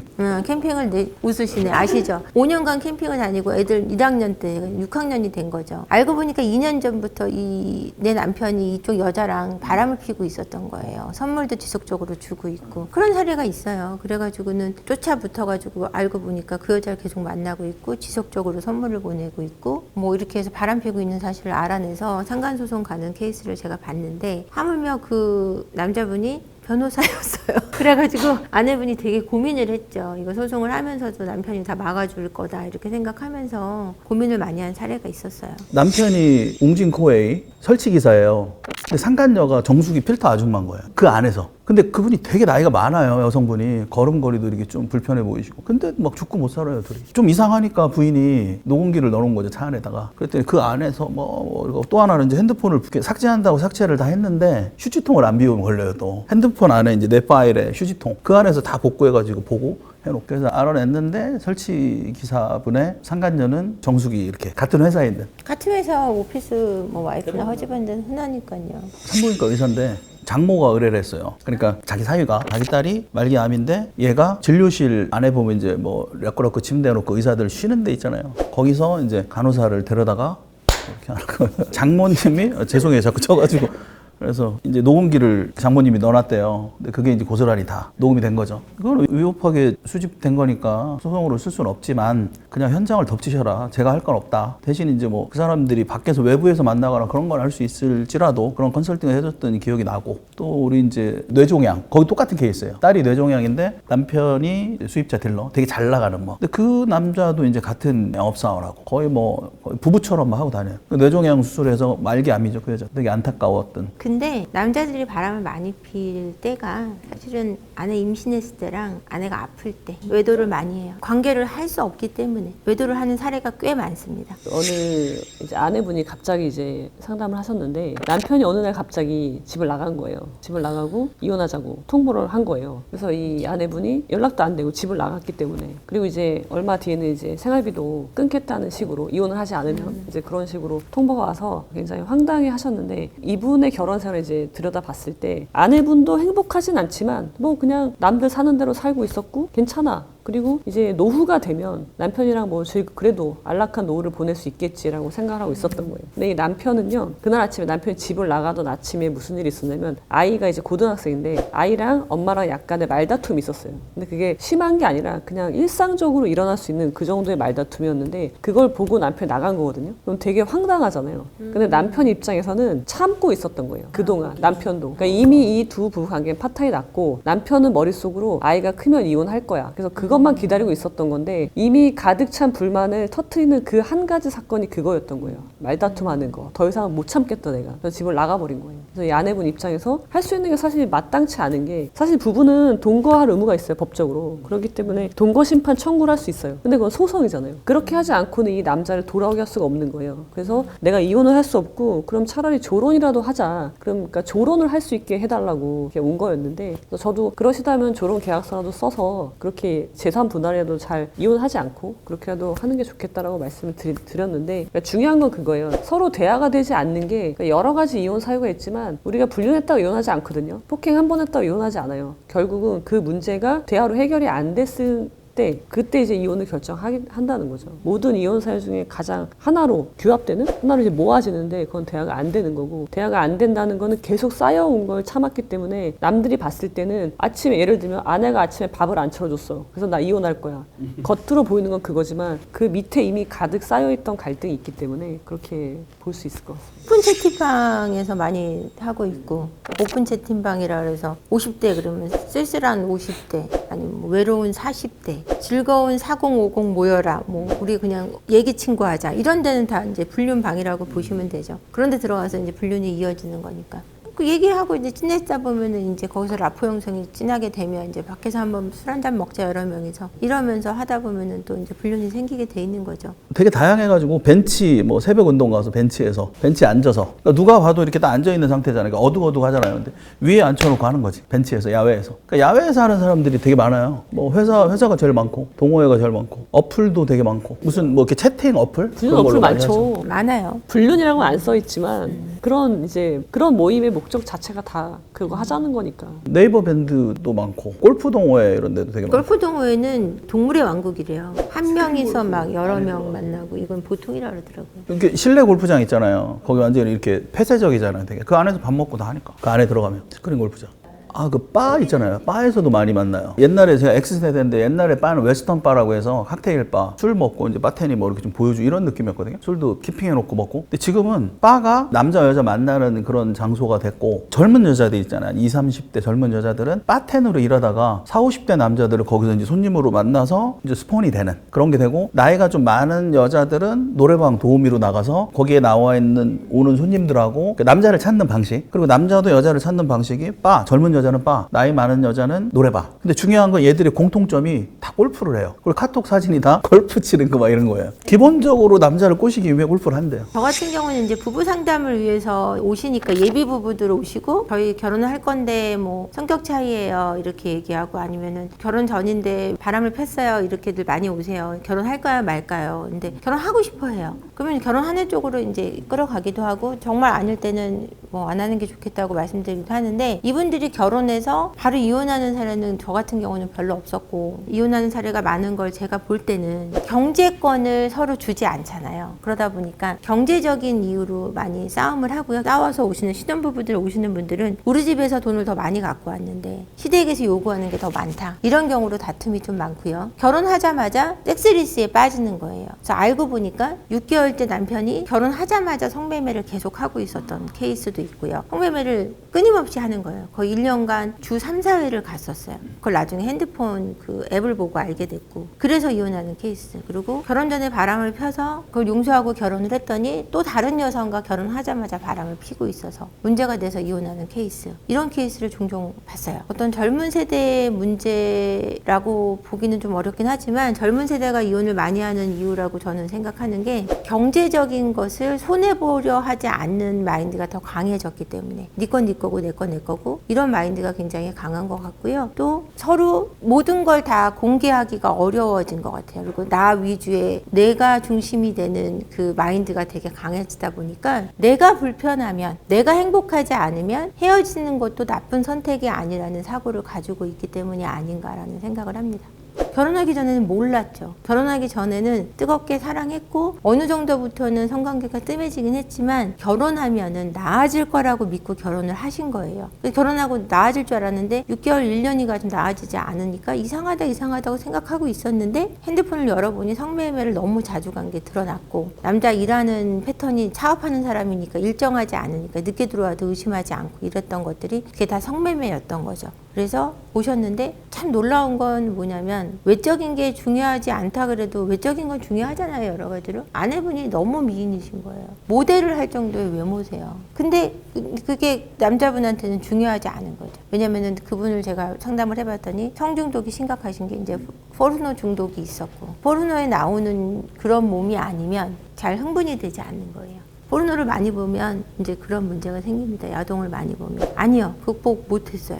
결국은 헤어지셨습니다. 극복이 안 돼서. 상담을 오시다가 두 분이 한번 해보겠다고 상담을 중간에 멈추셨거든요. 나중에 제가 얘기를 들었는데 성매매를 계속 끊이지 않아서 헤어지셨다는 얘기만 제가 전해 들었습니다.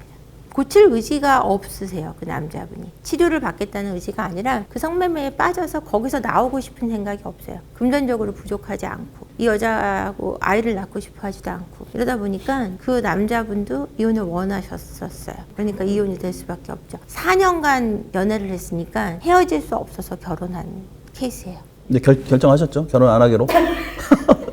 듣다 보면 이제 한번 해보세요. 한번 해볼만 하니까 한번 갔다 오시면 뭐 성장도 하고 성숙해지기도 하니까 고통이 있어야지 성장할 수 있거든요. 이거 악담을 하네.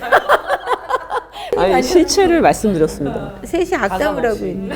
가감 없이 만약에 제가 정말 악담을 한다면 결혼 빨리 하시라고 하겠죠. 좋다고 행복하다고 결혼하시라고 하겠지만 저는 그런 악담을 할 수 없기 때문에 있는 그대로 말씀을 드렸고요. 선택은 PD님의 몫이지만 저 같은 경우는 이제 젊은 사람들이 이혼이 좀 빨라졌냐라고 물어보셨는데 네. 제가 생각할 때는 결혼은 신중하게 이혼은 신속하게 라고 말씀을 드리는데 이거는 제 말이 아니고 탈무드에 나오는 말이란 말이에요. 그럼 이게 삶의 지혜인 거거든요. 근데 우리는 반대로 하죠. 결혼은 엄청 신속하게 해요. 그냥 달려가는 거예요. 결혼을 향해서. 근데 결혼이라는 거는 그 이후에 엄청난 시간 동안 결혼 생활을 유지해야 되는 건데 그건 생각하지 않고 문제가 있어도 무슨 거사를 치르듯이 일단 해. 그렇게 한단 말이에요. 그러니까 굉장히 신속하게 하고 이혼은 굉장히 신중하게 해요. 해야 돼. 이미 파탄이 났는데도 하지 않고 몸과 마음이 병들어가는 그러다가 내가 죽을 지경이 돼서야 그때 겨우 이혼 생각하거든요. 그래서 이것에 대해서 일단 문제가 있다. 바꿔야 된다. 말씀을 드리고 제가 느끼는 거는 실무에서 이혼을 빨리 한다. 그러니까 제가 생각하는 만큼보다 빨리는 아니지만 예전에 비해서는 빨라졌다. 왜냐하면 이혼 상담을 할 때 쭉 결혼 생활이나 결혼을 결정하게 된 과정이나 그런 걸 들어보면 이혼의 타이밍이 있어요. 사실은 결혼도 하지 말았어야 돼. 이미 연애할 때 문제가 있었어요. 동일한 문제가. 근데 뭐 결혼하면 괜찮아지겠지. 아니면 결혼 준비하면서 얘가 예민해져서 그런 걸 거야. 내가 이해하고 넘어가자. 그러면서 결혼을 하는데 결국 그 문제가 이혼이나 여러 갈등의 원인이 된단 말이죠. 그래서 그런 문제들, 그러니까 이혼의 타이밍이 많이 있었어. 여러 번 놓치고 오세요. 근데 예전에는 저 이제 이혼할 거예요 라고 오시는 분이 그래도 많았다면 지금은 저 이혼을 하고 싶은데 이제 이혼 준비죠. 이혼 준비를 하려면 어떻게 해야 될까요? 그런 상담이 조금 더 많아졌단 말이에요. 그러니까는 조금 더 한 타임 더 늦춰서 이혼을 결정하실 분들이 한 타임 좀 빠르게 이혼을 선택하는 분들이 많아졌다고 보고 제 생각에는 저는 이혼 게이지라고 표현을 하는데 이혼 게이지가 이미 가득 찼을 때 이걸 갈등이 해결되지 않았는데 강제로 낮추지 말고 이때 문제를 해결하던가 이혼으로 가던가 그게 결정이 된다고 생각을 한단 말이에요. 그러니까 이 시점은 더 당겨져야 된다라고 생각합니다. 젊은 층만 빨라졌다고 볼 수는 없고요. 모든 연령대에서 이혼의 타이밍이 조금 더 빨라졌다라고 볼 수 있을 것 같아요. 일단 옛날에는 결혼을 꼭 해야 된다. 왜 시집 안 갔어? 늦춰져. 뭐 이런 얘기들이 있었는데 생각이 바뀌니까 사람들이 가치관도 바뀌고 또 많이 알게 되고 내가 경험이 없는 거잖아요. 전부 다 결혼도 대부분 처음 해보고 이혼도 대부분 처음 해보는 거니까 변호사님 말씀대로 하려고 마음을 먹었는데 어떻게 해야 되는지부터 뭐 전문적인 컨설팅이 필요한 거, 전략이 필요한 건데 안 해봤던 거니까 다 어려운 것 같아요. 그렇기 때문에 안 해봤던 거를 굳이 하고 싶지 않아 하는 젊은이들이 많아지는 거죠. 필수가 아닌 거지 결혼이 꼭. 결혼 안 해도 뭐 어차피 갔다 오는 애들도 많고 다시 만나고. 제가 놀란 거는 제가 이제 50인데 30대 분들 또 40대 초반은 혼인신고를 안 한대요. 제가 그거 최근에 알았거든요. 결혼하고 나서 혼인신고를 아이를 가져야 한다는 거예요. 그러니까 그렇게 결혼을 2번 한 친구가 있어요. 제 주변에 20대 후반인데 애를 안 갖고 결혼했는데 혼인신고 안 했으니까 2년인가 살다가 서로 이제 뭐 전세금 빼가지고 빠이빠이 하고 또 다른 남자 만나서 또 이렇게 해요. 근데 애는 안 갖는 거예요. 그러니까 실질적으로 걔는 이혼을 2번 한 거죠. 근데 서류상으로 깨끗해요. 30도 안 됐고 아직. 그러니까 이런 분들이 되게 많은 거예요. 젊은 분들이. 그래서 매체나 이런 게 다양해지면서 되게 많이 아는 거예요. 젊은 애들이 너무 많은 걸 알아. 그러니까 촥촥촥 피해가는 거죠. 이렇게. 저는 나쁘지 않다고 봐요. 요즘에 여자들이 불륜을 되게 많이 해요. 여자분들이 용감해지는 타이밍이 있어요. 이혼해! 막 밀어붙이는. 남자가 생겼을 때예요. 남자가 생겼을 때. 그러니까 내가 비빌 때가 있고 내가 마음을 주는 남자가 생겼고 그럼 이제 따져본단 말이에요. 얘랑 이혼하고 뭐 이런 거를 했을 때 전반적인 전략이 잡히면은 이제 정말 신속하게 움직이는 게 여자죠. 환승 이혼인가요? 환승 이혼? 맞아요. 되게 용감해져요. 어떻게 이렇게 바뀔 수 있지? 그리고 내 남편이 불륜을 했는데 이거에 대해서 내가 이혼을 하냐 마냐 이런 오류 속에 대부분 빠지거든요. 이거를 창의적인 생각으로 하시는 분들은 그건 참고만 하세요. 나도 바람 펴야지 이러는 사람들도 있어요. 특히 젊은 분들 30대 중후반까지 나도 뭐 너도 했는데 나도 뭐 이렇게 가요. 이혼을 할지 안 할지 그 이후에 판단하는 거죠. 이놈 하기에 따라서 이 새로 생긴 남자. 그러니까 정말로 징벌적 손해배상을 자기 스스로 해버리는 거예요.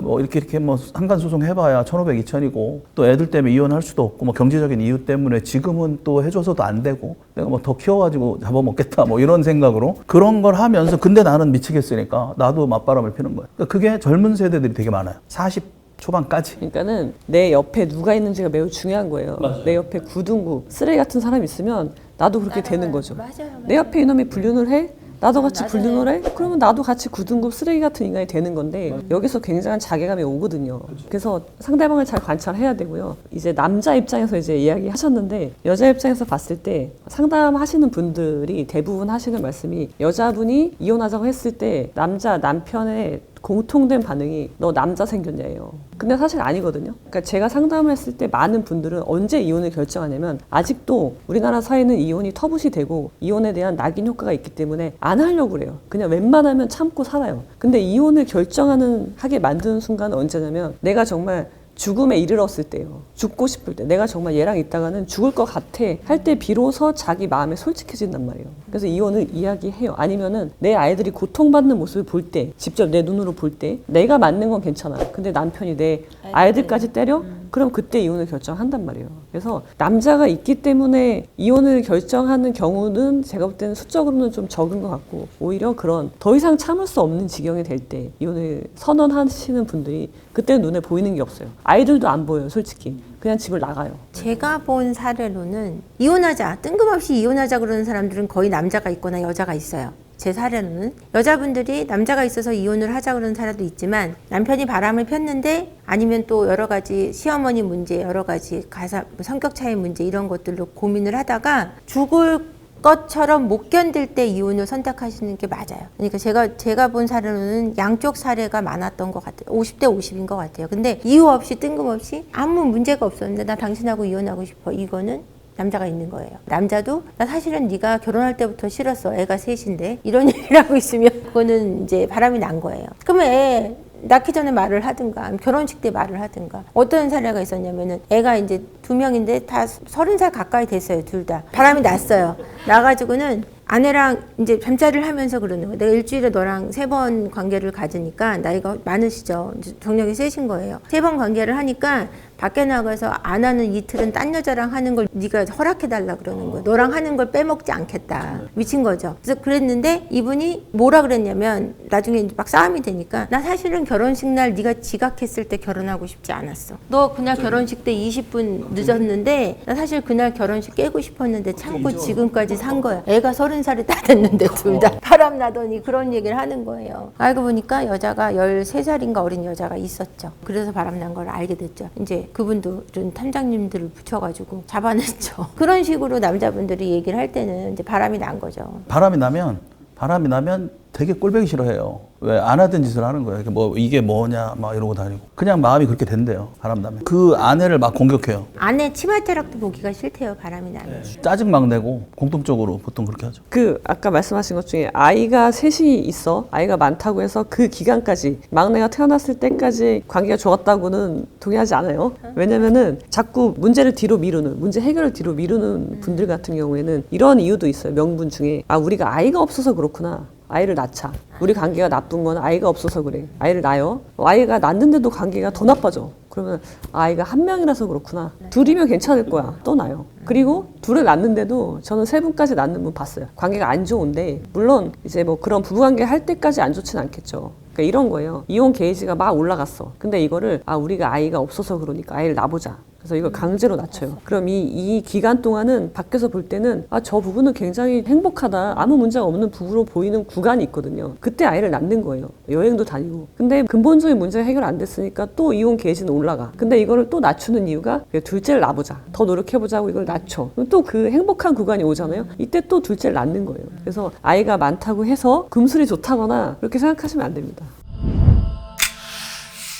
어린 학생이 멀리 타지에 와서 공부를 하니까 안쓰러워서 막 챙겨준 거죠. 빨래도 해줬어, 심지어. 속옷도 빨래해주고 막 그랬는데 내 남편과 그런 관계였던 거예요. 근데 나중에 이 친구가 배가 불러서 온 거예요. 나중에 알고 봤더니 그애가 내 남편의 아이였던 거죠. 근데 문제는 안녕하세요. 주식회사 리어그의 대표 세포언니 한재원이고요. 저는 세포언니 TV라는 유튜브를 운영하고 있고 부부 상담, 심리 상담 전문으로 일하고 있습니다. 예, 안녕하십니까. 법무법인 로에모 대표 변호사 이지훈입니다. 저는 유튜브 아는 변호사 채널을 운영하고 있고요. 개인적으로는 작가로 활동하고 있습니다. 네, 안녕하십니까. 임병수의 탐정방송 유튜브 채널을 운영하고 있고 국내 1호 탐정으로 몇몇 매체에 소개됐던 임병수 대표입니다. 반갑습니다. 같은 교회 안에서 무슨 예를 들어 성가대 활동을 해. 교회도 많죠. 이게 왜냐면 불륜이 일어나는 거는요. 상대방과 나하고 어떤 공통된 주제가 있을 때 굉장히 쉽게 친해지면서 서로 믿는 거예요. 서로 교인이니까 믿는 거죠. 평생 하지 않을 행동들을 해. 뭐 둘이 같이 뭐 커피를 마신다든지 그러면서 이게 라포가 막 형성되고 불륜까지 가게 된단 말이에요. 제의식 없이. 근데 같은 교회 안에서 우리가 이제 동호회에서 그런 불륜은 많이 있는데 교회 안에서도 굉장히 많이 발생하죠. 하나님의 사랑 안에서 불륜을 하는 거예요, 얘네들은. 항상 속죄 받는 거죠. 죄 짓고 사함 받고 죄 짓고 사함 받고. 교회 하니까 생각나는데 성당의 사제인데 신부님 그 의뢰가 이제 전화 왔다는데 자기 남자친구가 되게 좀 이렇게 복잡하대요, 여자 관계가. 근데 기본적인 거 물어보잖아요, 전화상으로도. 뭐 결혼하셨냐, 뭐 어떤 상태냐, 직업이 뭐냐 그랬더니 사제래요. 사제가 뭔지 잘 못 알아들은 거예요. 제가. 사제가 뭐예요? 이렇게 신부래요. 순간 딱 들으면서 사제가 여자친구 있어도 되나? 사제는 결혼을 하면 안 되지. 근데 여자친구가는 있어도 되는 건가? 뭐 계속 막 그거 생기는 거예요. 지금 이제 하면 됐죠. 둘이 이제 그런 사이인데 이 사람이 완전 카사노바예요. 키가 한 186대고 우리가 이제 계속 추적을 하잖아요. 딱 들고 완전 영화를 찍듯이 성당 앞에서 이렇게 하늘을 보고 막 시를 뭐 해가지고 보내고 단통 문자 아침에 또 보내고 그러니까 여러 신도들한테 보내는 거예요. 37살이고. 싱글이고 당연히 싱글 젊은 남자고. 근데 그러다가 이제 이 사람이 항상 수법이 뭐냐면 뭐 이렇게 상담 같은 거 할 거 아니에요. 그러면 내가 하느님의 사랑으로 자매님을 안아드릴게요. 여자들이 좋아한다는 백허그를 하는 거예요. 수법이 똑같아요. 나중에 알고 나서 이제 아는 거죠. 이 의뢰인이 자기랑만 신부가 이러는 줄 알았던 거지. 그래서 몰래 사랑을 했던 거예요, 사제랑. 모든 여자분들이 그렇게 착각하죠. 근데 이게 다른 여자한테도 이랬을 때라는 걸 그걸 알면 이제 야수로 돌변하는 거예요. 여성분들이 분노가 나한테만 해야 되는데 그녀한테도 했어 이러면. 그래서 이분이 이제 저랑 이제 얘기를 하면 삼정님 이거 정말 잘못했다는 거 저도 아는데요 이렇게 얘기해요. 나한테 잘못한 게 아니고 본인이 믿는 하느님한테 회개를 해라. 그건 나한테 할 얘기는 아니고. 근데 추적을 해서 봤더니 이분이 그런 방식으로 다른 여자들도 이렇게 다 그렇게 했던 거예요. 자기가 원래 이제 넘버원으로 사랑을 받았었고 자기가 유일무이한 남들이 모르는 그 사제와의 애인이었는데 다른 여자가 있다라는 걸 알게 됐고 실제로 그 여자들을 제가 다 밝혀내서 근데 다 유부녀인 거예요. 또 성당에 와서 어떤 여자를 태우고 짜장면 먹고 이제 뭐 이렇게 술 먹고 서로 뭐 하고 또 이제 모텔을 가는 게 아니고 사제실로 데리고 가요. 4층에 안마 커튼 딱 치고 영화죠, 영화 완전히. 근데 그 여자를 또 이렇게 추적을 해보니까 찍어서 보여줬더니 이 사람은 여기 다니는 사람이 아니래요. 그러니까 나중에 알고 봤더니 이 사제가 전에 심호하던 근무했던 성당을 다니는 거예요. 그러니까 이렇게 근무 이동 같은 걸 하나 봐요, 사제들도. 그러니까 거기에서의 이제 유부녀 애가 둘이고 이쪽에서도 있고. 근데 일반 신도들 수녀는 아니고 그냥 정상적인 신도예요. 겉으로 보기에 정말 멀쩡해요. 굉장히 이렇게 우아하시고 막 그래요. 그래서 딱 보면 이제 일단 뭐 간접 트라우마 우리는 생기죠. 보다 보면. 그래서 그 이후로는 이제 성당만 보면 생각이 생기는 거예요. 그게. 이제 이런 얘기를 할 때는 이제 종교가 성당이신 분들도 계시니까 양해를 구하고 제가 얘기를 하거든요. 그런 종교까지 이러면 안 되는데라는 생각이 들죠. 이 사람을 조사를 하는 이유가 뭐냐. 그러니까 보통 이런 분들이 자주 쓰는 말 있잖아요. 저 같은 피해자가 없게 하기 위해 뭐 이러잖아요. 근데 그게 아니고 자기는 이 남자를 파면시켜버리고 싶대요. 나랑은 막 이렇게 정말 이렇게 했는데 다른 여자랑 했다라는 걸 자기가 용납할 수 없다. 그러니까 자기는 거기 안에 이제 빠져 있는 거죠. 그래서 이제 그 대주교 그쪽으로 우리가 영상 찍어가지고 보내고 파면이 됐죠. 그분은 아마 다른 일 하실 거예요 지금.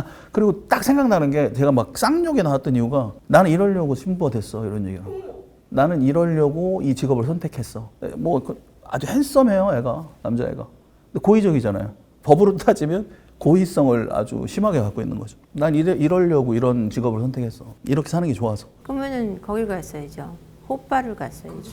근데 그 자기 어떤 외적인 건 호빠보다는 성당이라 이런 쪽이. 그게 좀 정신질환자들이 너무 많은 것 같아. 서영하고 바람을 피고 있었는데 거의 10년 가까이. 서영은 이혼을 했고 그거를 전혀 모르고 있던 아내가 이제 그 집에 강아지를 키운 지 이제 몇 년 안 돼서 이제 강아지를 본 적이 없어요. 그 서영 집에는 잘 가지 않았기 때문에 명절에는 큰 집에 모이니까. 근데 어느 날 같이 한번 언니네 집에 남편하고 갔는데 그 강아지가 내 남편을 너무 반갑게 맞이하는 거예요. 원래 낯선 사람 보면은 막 물어 뜯는다고 언니가 얘기했던 강아지인데 자기 남편한테는 그렇게 꼬리를 흔들고 살갑기가 그지없는 거죠. 그래서 의심하고 있었는데 이 집에 드나들었다는 걸 그때 확실하게 알게 된 거죠. 그래서 바람을 발견한 케이스도 있습니다. 증거는 제가 얘기 듣기로는 이런 탐정분을 모셔가지고 그 앞에다가 그 뒤로 이제 카메라를 해놓고 남편이 들어갔다 나갔다 하는 걸 잡았어요. 영상으로. 이제 퇴근하고 거기 들어가는 거 아니면 낮에 근무한다 그러고 이제 갔다가 이제 자유롭게 영업하는 분이니까 들어갔다 들어갔다 나오는 걸 영상으로 찍어가지고 잡았어요. 알게 되고 또 얘기했다고 매 맞고. 그분은 근데 바람의 문제가 아니고 폭력의 문제가 더 심각했던 분이에요. 너무 많이 아내분을 때리기 때문에 사실은 제가 이혼을 권했던 사례이기도 합니다. 지금도 못하고 계세요. 문제가 있는 건 알죠. 문제가 있는데 문제 제기를 못 하는 거예요. 문제 제기를 했을 때 상대방이 이걸 문제로 인정하지 않거든요. 보통은. 그게 학습이 돼서 내가 이거 이야기해봤자 해결이 안 돼. 아니면은 내가 이거 이야기하면 저 사람이 화를 낼 거야. 나를 때릴 수도 있어. 그러면 이야기를 안 하는 거죠. 그렇게 되면 문제 해결이 안 되죠. 살림을 만약에 차렸다면 첩에 해당하는데 나하고 첩을 경쟁 구도로 가서 남편한테 간택을 받으려고 오늘 밤은 내가 수청을 들겠어. 그런 경쟁 구도로 가는 분들도 종종 있어요. 영화 홍등이 생각나네요. 홍등을 키면 그날 남편이 들어와서 잠자리를 하고 그러면 그 다음날 아침 식사를 그 여자가 선택할 수 있는 그런 권력이 주어지는 영화가 있었거든요. 공리가 나왔던 영화 중에. 그런 심리 같은 거. 그죠. 경쟁 구도로 가게 되면 그러니까 남편이 왕이면은 괜찮은데 왕이면은 뭐 돈도 많고 막 그럴 거 아니에요. 근데 그렇지도 않은데 보잘것 없는 경제력도 없는 사람인데 그런 식으로 그러니까 자기들만의 세상을 만드는 거예요. 언니니까 그게 더 심했던 것 같아요. 제가 보니까. 언니랑 어릴 때부터 경쟁 구도에 있었던 그 말씀이 맞아요. 나이 차이가 1살 정도밖에 안 나는 언니거든요. 연년생이니까 그 경쟁 심리가 더 컸던 것 같아요. 근데 바람의 문제보다 그분은 폭력의 문제가 훨씬 심했어요. 무차별적으로 폭행을 했기 때문에 같이 살 수 있는 수준이 아니었어요. 그런데도 정신적으로 벗어나지 못하니까 이혼을 도무지 결심하지 못하더라고요. 이제 그러는 거죠. 예를 들면은 이혼을 하긴 할 거야. 이혼을 안 한다고는 못해요. 본인도 다른 사람한테 말하기가 그러니까 이혼을 하긴 할 건데 내가 이 남편이랑 이 여자는 떼어놓고 이혼할 거야. 그런 식으로 이혼을 자꾸 미루는 거죠. 회피를 하는 문제를 회피하고 싶은 경향이 있어서 그리고 거기 현실에 나를 안주시키고 그다음에 그 여자랑 경쟁하는 내가 남편을 꼬시고 막 일부러 예쁘게 치장을 하고 몸매를 가꾸고 그렇게 하는 분들도 그런 식으로 문제를 회피하려는 분들도 꽤 있는 거죠. 여기서 뭐 의문의 위너는 남편이네요. 이래저래 즐겁게 살고 있고. 또 여행을 가면 셋이 가요. 처형이 외로우니까 내가 같이 가자. 항상 그렇게 데리고 다녔대요. 10년 가까이를. 근데 바람 피는 걸 몰랐던 거예요. 의심만 했지. 그러니까 그 위너 맞아요. 여자 둘을 데리고 한 집안에 여자 둘을 데리고 여행도 다니고. 그런 애들은 캐보면은 또 나오기도 해요. 그 2명 말고 또 습관이 그렇게 돼가지고. 교묘하게 이렇게 가스라이팅 조정을 하는 거거든요. 결혼한 지 1년 만에 한 여자를 만나서 3년을 불륜을 하고 만나갖고 아기가 있으니까 헤어지기 부탁을 해서 헤어졌다고 생각을 했는데 5년 후에 다시 만나서 20년을 이제 두 집 살림을 한 케이스가 있었어요. 근데 이분 바람을 왜 못 잡았냐? 7시면 항상 퇴근하고 토요일 일요일은 집에서 안 나가요. 20년을 그렇게 생활을 하셨대요. 골프 간다고 뭐 한 달에 뭐 2달에 한 번 정도 나가고 일찍 들어오고. 근데 이분이 어떻게 그럴 수 있었냐면 사업을 하시고 회사 근처에다 그 여자 집을 지은 거예요. 막 몇백 평, 500평? 뭐 이런 데다 집을 지어놓고 자기네는 수영장도 만들어 놓고 살고 집에다가는 돈도 조금 주고 애들 독립심 키워야 된다고 등록금도 니네들이 벌라 그러고 용돈도 안 주고 이렇게 하신 거죠. 그러니까 지금 이분이 너무 분한 거예요. 그때는 이제 같은 교육관이 뭐 그러니까 그런가 보다 이랬는데 그 여자는 거의 박사까지 공부를 시킨 거예요. 석박사까지. 그 여자분이 되게 유명한 그 음란 사이트 소라넷 회원이었다고 상간녀가. 그것도 남편이 뭐 나중에 알게 됐고 뭐 여러 명 집단 섹스 하고 다니고 이런 여성분이었다고 나중에 알게 돼서 뭐 그런 것 때문에 헤어졌다라고 얘기하는데 그것도 뭐 소라넷 회원인 건 맞지만 그것 때문에 헤어진 게 아니라 그것 때문에 더 즐거웠을 확률이 전 높다고 생각합니다. 똑같으니까 20년을 같이 살았겠죠. 끝났어요. 그래서 다른 남자를 만나서 갔어요. 여자가 거의 20살 어리거든요. 지금 본처분이 이혼할까 말까 고민 중이고 상간녀 소송은 들어가셨어요. 상간녀가 돈을 물어내야죠. 손해배상 해야 되는 거죠. 그렇게는 못하고요. 위자료라는 거는 불법 행위로 인한 내가 불륜한 행위에 대한 위자료인 거지 받은 돈을 왜 토해내요? 그거는 뭐 개인적인 뭐 증여일 수도 있고 뭐 충분히 민사적으로 유효한 계약이에요.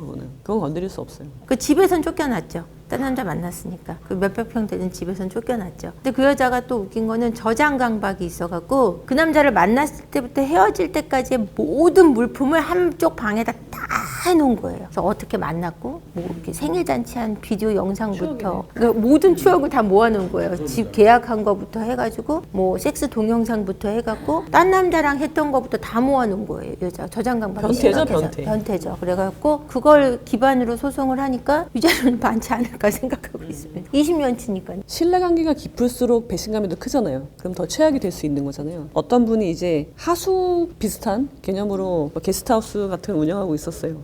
근데 거기에 온 손님이었죠. 처음엔 손님이었어.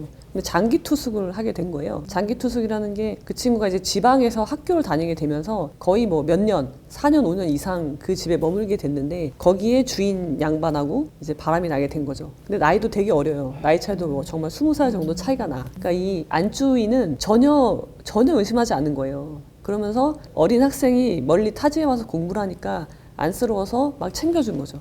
빨래도 해줬어, 심지어. 속옷도 빨래해주고 막 그랬는데 내 남편과 그런 관계였던 거예요. 근데 나중에 이 친구가 이 여학생이죠. 여학생이 이제 아이를 낳는데 배가 불러서 온 거예요. 그때도 의심을 하지 않은 게 자기가 남자친구를 사귀었는데 미혼모가 된 거죠, 미혼모. 내가 미혼모다. 그러니까는 이 안주인은 더 불쌍한 거예요. 그래가지고 얘를 막 애기 낳는 것까지 케어해주고 그랬는데 나중에 알고 봤더니 그 애가 내 남편의 아이였던 거죠. 보시했네요, 보시. 근데 문제는 아이가 한 명이 아니었다는 거죠. 어머. 아이를 또 낳았어요.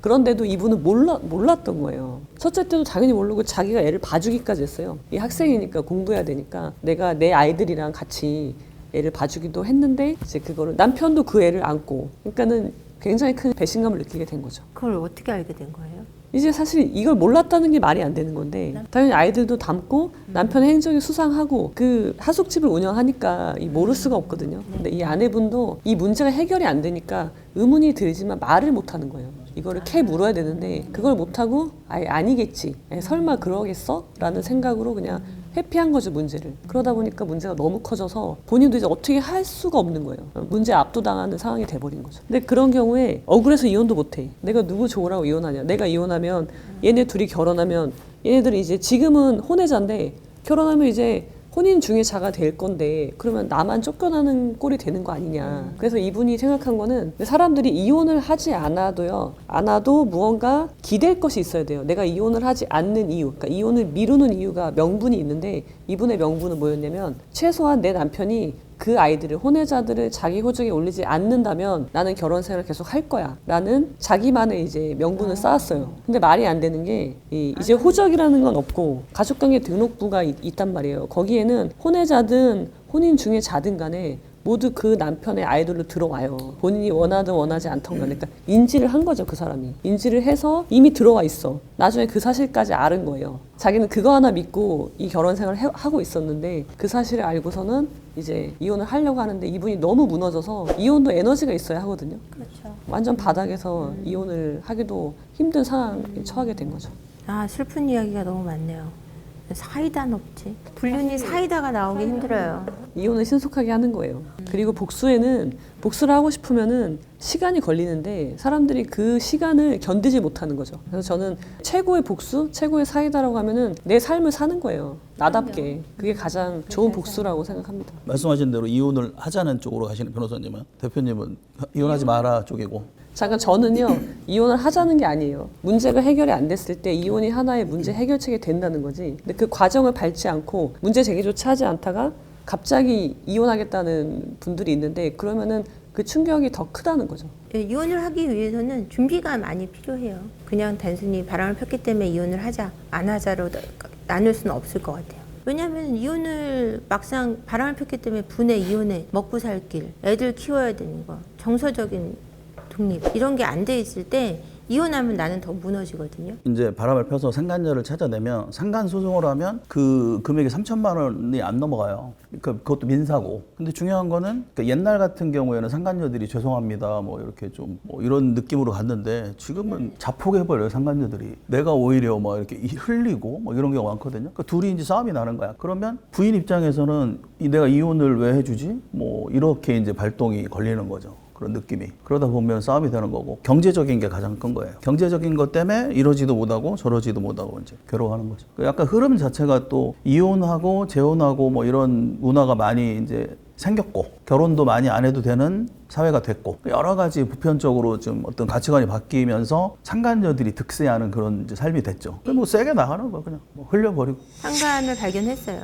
그래서 상간녀 집에 찾아갔어요. 그랬더니 주거 침입으로 됐어요. 길거리에서 남편하고 술 먹고 나오면서 둘이 뽀뽀하고 있길래 뺨을 한 대 때렸어요. 폭행. 그러니까 문제는 법이 정해놓은 길이 있는데 그걸 안 하고 다른 걸 하려고 하는 거 사적 제재를 하는 거예요. 맞아요. 그러니까 제일 어려운 게 피해자죠. 피해자 분들이 와서 요구하는 게 뭐냐면 난 돈 필요 없고 나는 진정한 사과를 받고 싶어요. 그게 제일 어려운 거예요. 절대 안 하죠. 절대 안 절대 안 해요. 해요. 상관적으로. 근데 자기가 바라는 건 매우 적은 거라고 생각을 하면서 그거를 얻어내기 위해서 진정한 사과는 법으로 받아낼 수 없으니까 가서 막 집에 찾아가. 스토킹 걸리죠. 문자 폭탄 보내.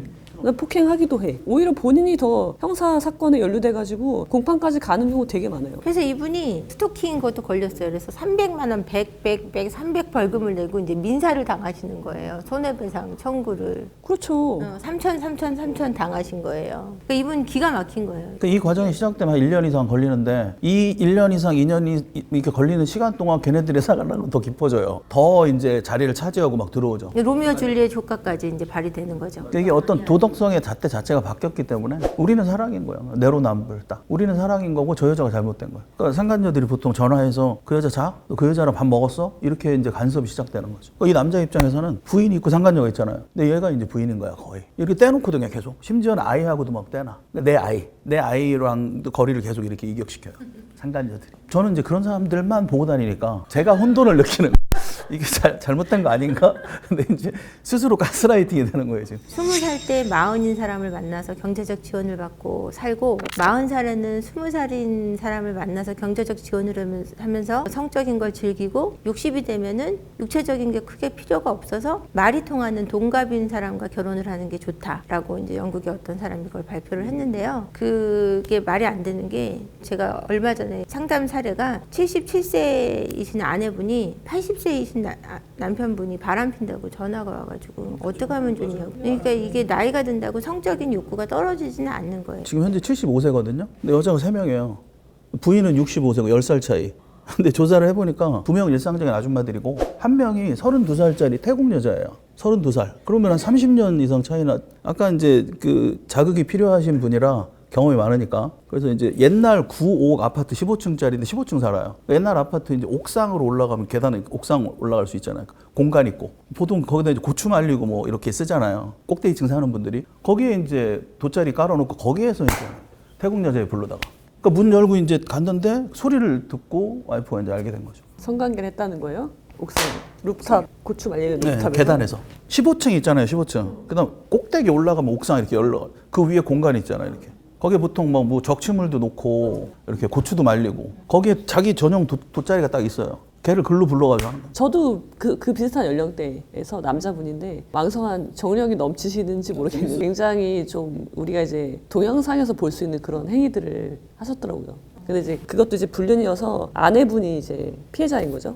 그러니까 불륜녀도 60대 후반, 그분은 70대 중후반 그런 관계인데 여자분이 못 있는 거예요. 이 불륜 관계를 끊지 못하는 거야. 남자는 끊으려고 하는데 좀 문제가 형사 사건으로까지 번졌는데 우리가 연애랑 똑같다고 보시면 돼요. 불륜이라고 해도 나이랑 상관없이 연인이야. 내가 좋아하는데 저 사람이 나랑 헤어지자고 통보를 하는 거예요. 그럴 때 이제 매달리면서 하는 행위들 있잖아요. 집에 찾아가고 스토킹도 하고 전화하고 막 그 집에 다른 가족들한테 연락하고 막 그런 거 있잖아요. 그런 행위들은 불륜이든 뭐든 간에 기본적으로 본인들한테는 이게 사랑이기 때문에 똑같이 이루어진다고 보면 돼요. 근데 이런 것들이 다 범죄에 해당하니까 형사처벌까지 받게 되는 거죠. 다른 변호사님한테 들은 얘기인데 88세이신 남편분과 점점 올라가. 80세인 상간녀하고 바람이 나서 이제 80세인 아내분이 상간소송을 했는데요. 주고받은 톡이 저 벌써 뜨거워져 있어요. 뭐 이런 내용. 당신 생각만 해도 몸이 뜨거워져요. 더워요. 뭐 이런 내용을 서로 주고받더라고 하면서 얘기를 해주시더라고요. 그 정도로 성적인 욕구가 이게 줄어들지 않아요. 그리고 연애는 아까 변호사님 말씀대로 똑같아요.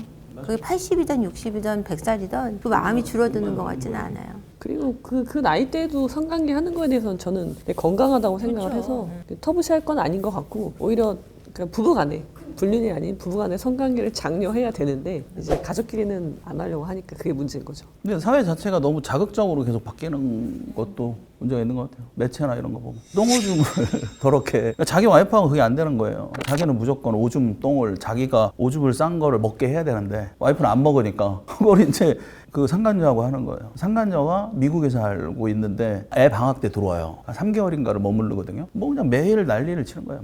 상간녀가 미국에 살아요. 그러니까 3개월을 한국에 들어와요. 1년에 한 번씩 애기 데리고. 거기도 유부녀고. 한국계 미국인이죠. 근데 얘는 이제 젊었을 때부터 알았던 사이고 엄청 먹어대는 거예요. 그 여자가. 그 여자는 먹는데요, 그거를. 얘도 먹는지는 모르겠어요, 서로. 그걸 모르겠어요. 뭐 그런 자극들. 그건 변태죠, 변태. 집 안에서는 안 되는 거예요. 집 안에서 행위 자체가. 그러니까 우리 나가자. 무조건 나가야 돼. 그러니까 연애할 때도 차 안에서 카섹스를 하다가 사정을 못 하니까 나가자. 그래서 본넷도 위. 뭐 밖으로 나가서 이제 마무리가 돼야 되는 거. 안 그러면 계속 끝나질 않으니까. 그러니까 결혼해서도 나가자 이러면 우리 제발 침대에서 좀 하자. 여자가. 뭐 그런 분도 있고. 자극이 안 되면 안 되는 건 사정이 안 되는 거지. 사실 당사자한테는 내 불륜이 가장 최악일 텐데 최악이라는 게 사실은 불륜의 가장 핵심적인 거는 신뢰를 깨는 거라서 배신행위잖아요. 그래서 그 배신행위가 뭐 예를 들면은 어디까지 갔느냐, 그러니까 어느 행위까지 했느냐, 그다음에 기간이 어떻게 되느냐, 이제 그런 것들이 뭐 어떤 경우에는 행위에 있어서는 혼외자까지 있는 경우도 있으니까 그런 거에 따라서 최악을 우리가 등급을 매겨볼 수는 있겠는데 제가 경험했던 것 중에서는 저는 이제 군 법무관이었으니까 군대 안에 불륜이 굉장히 많거든요. 근데 지휘관과 그 밑에 부하 여직원, 초급 간부나 아니면 군무원들과 불륜을 하는데 같은 사무실 내에서 여러 명과 불륜이 일어나는 거죠. 그런 경우에 이제 군인 같은 경우는 징계가 있기 때문에 손해배상은 문제가 안 돼요. 위자료는 그냥 주면 되는데 그 군대 안에서 징계가 일어나면은 진급이 안 되는, 아니면은 어떤 분은 진급 예정자일 때 불륜을 하면은 중령 진급 예정자야. 근데 불륜으로 징계 받으면은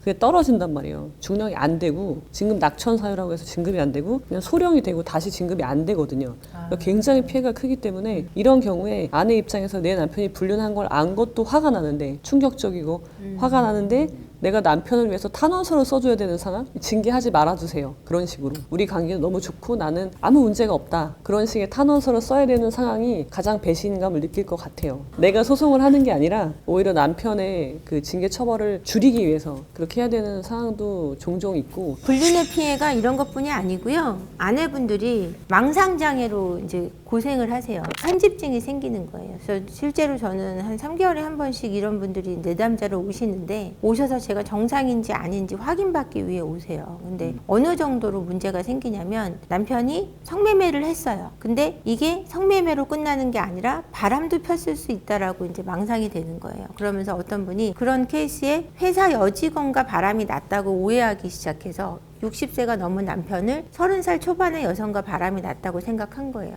근데 이게 어떻게까지 가냐면 점심시간에 전화를 해요, 남편한테. 그럼 남편이 이렇게 하품하면서 전화를 받았어요. 피곤해, 밥 먹었어. 그랬더니 뭐 하다 받았다고 생각한 거예요. 그 회사를 막 뛰어가는데 회사를 왜 뛰어갔냐 했더니 그 직원들이 40-50명 되는 데서 그 여자가 남편한테 책상 밑에서 오럴 섹스를 해주고 있다고 생각하고 뛰어가신 거예요. 그 상상의 씬이 매우 구체적이죠. 그럼 회사를 문을 쫙 열고 들어가서 남편 책상을 뒤지고, 그리고 자기가 이렇게 고무줄 같은 걸 여기다 하나 얹어놨는데 기억 못할 수 있잖아요. 그러면 고무줄이 여기 놓여 있으면 그 여자가 와서 나 보라고 일부러 고무줄, 노란 고무줄 하나 올려놓고 갔다. 이렇게 생각해서 이제 그때부터는 싸움이 나고, 머리끈도 아닌데 노란 고무줄. 그리고 나를 보고 어떤 차가 이렇게 유턴을 했어요. 저 차가 내 남편을 좋아하는 여자가 타고 있어서 따라다니고 있다. 내 남편이 그 여자 집을 계속 옮겨주고 있다. 이런 증상까지 불러올 수 있는 게 불륜이에요. 그 망상장애는 고치기가 엄청 힘들거든요. 정말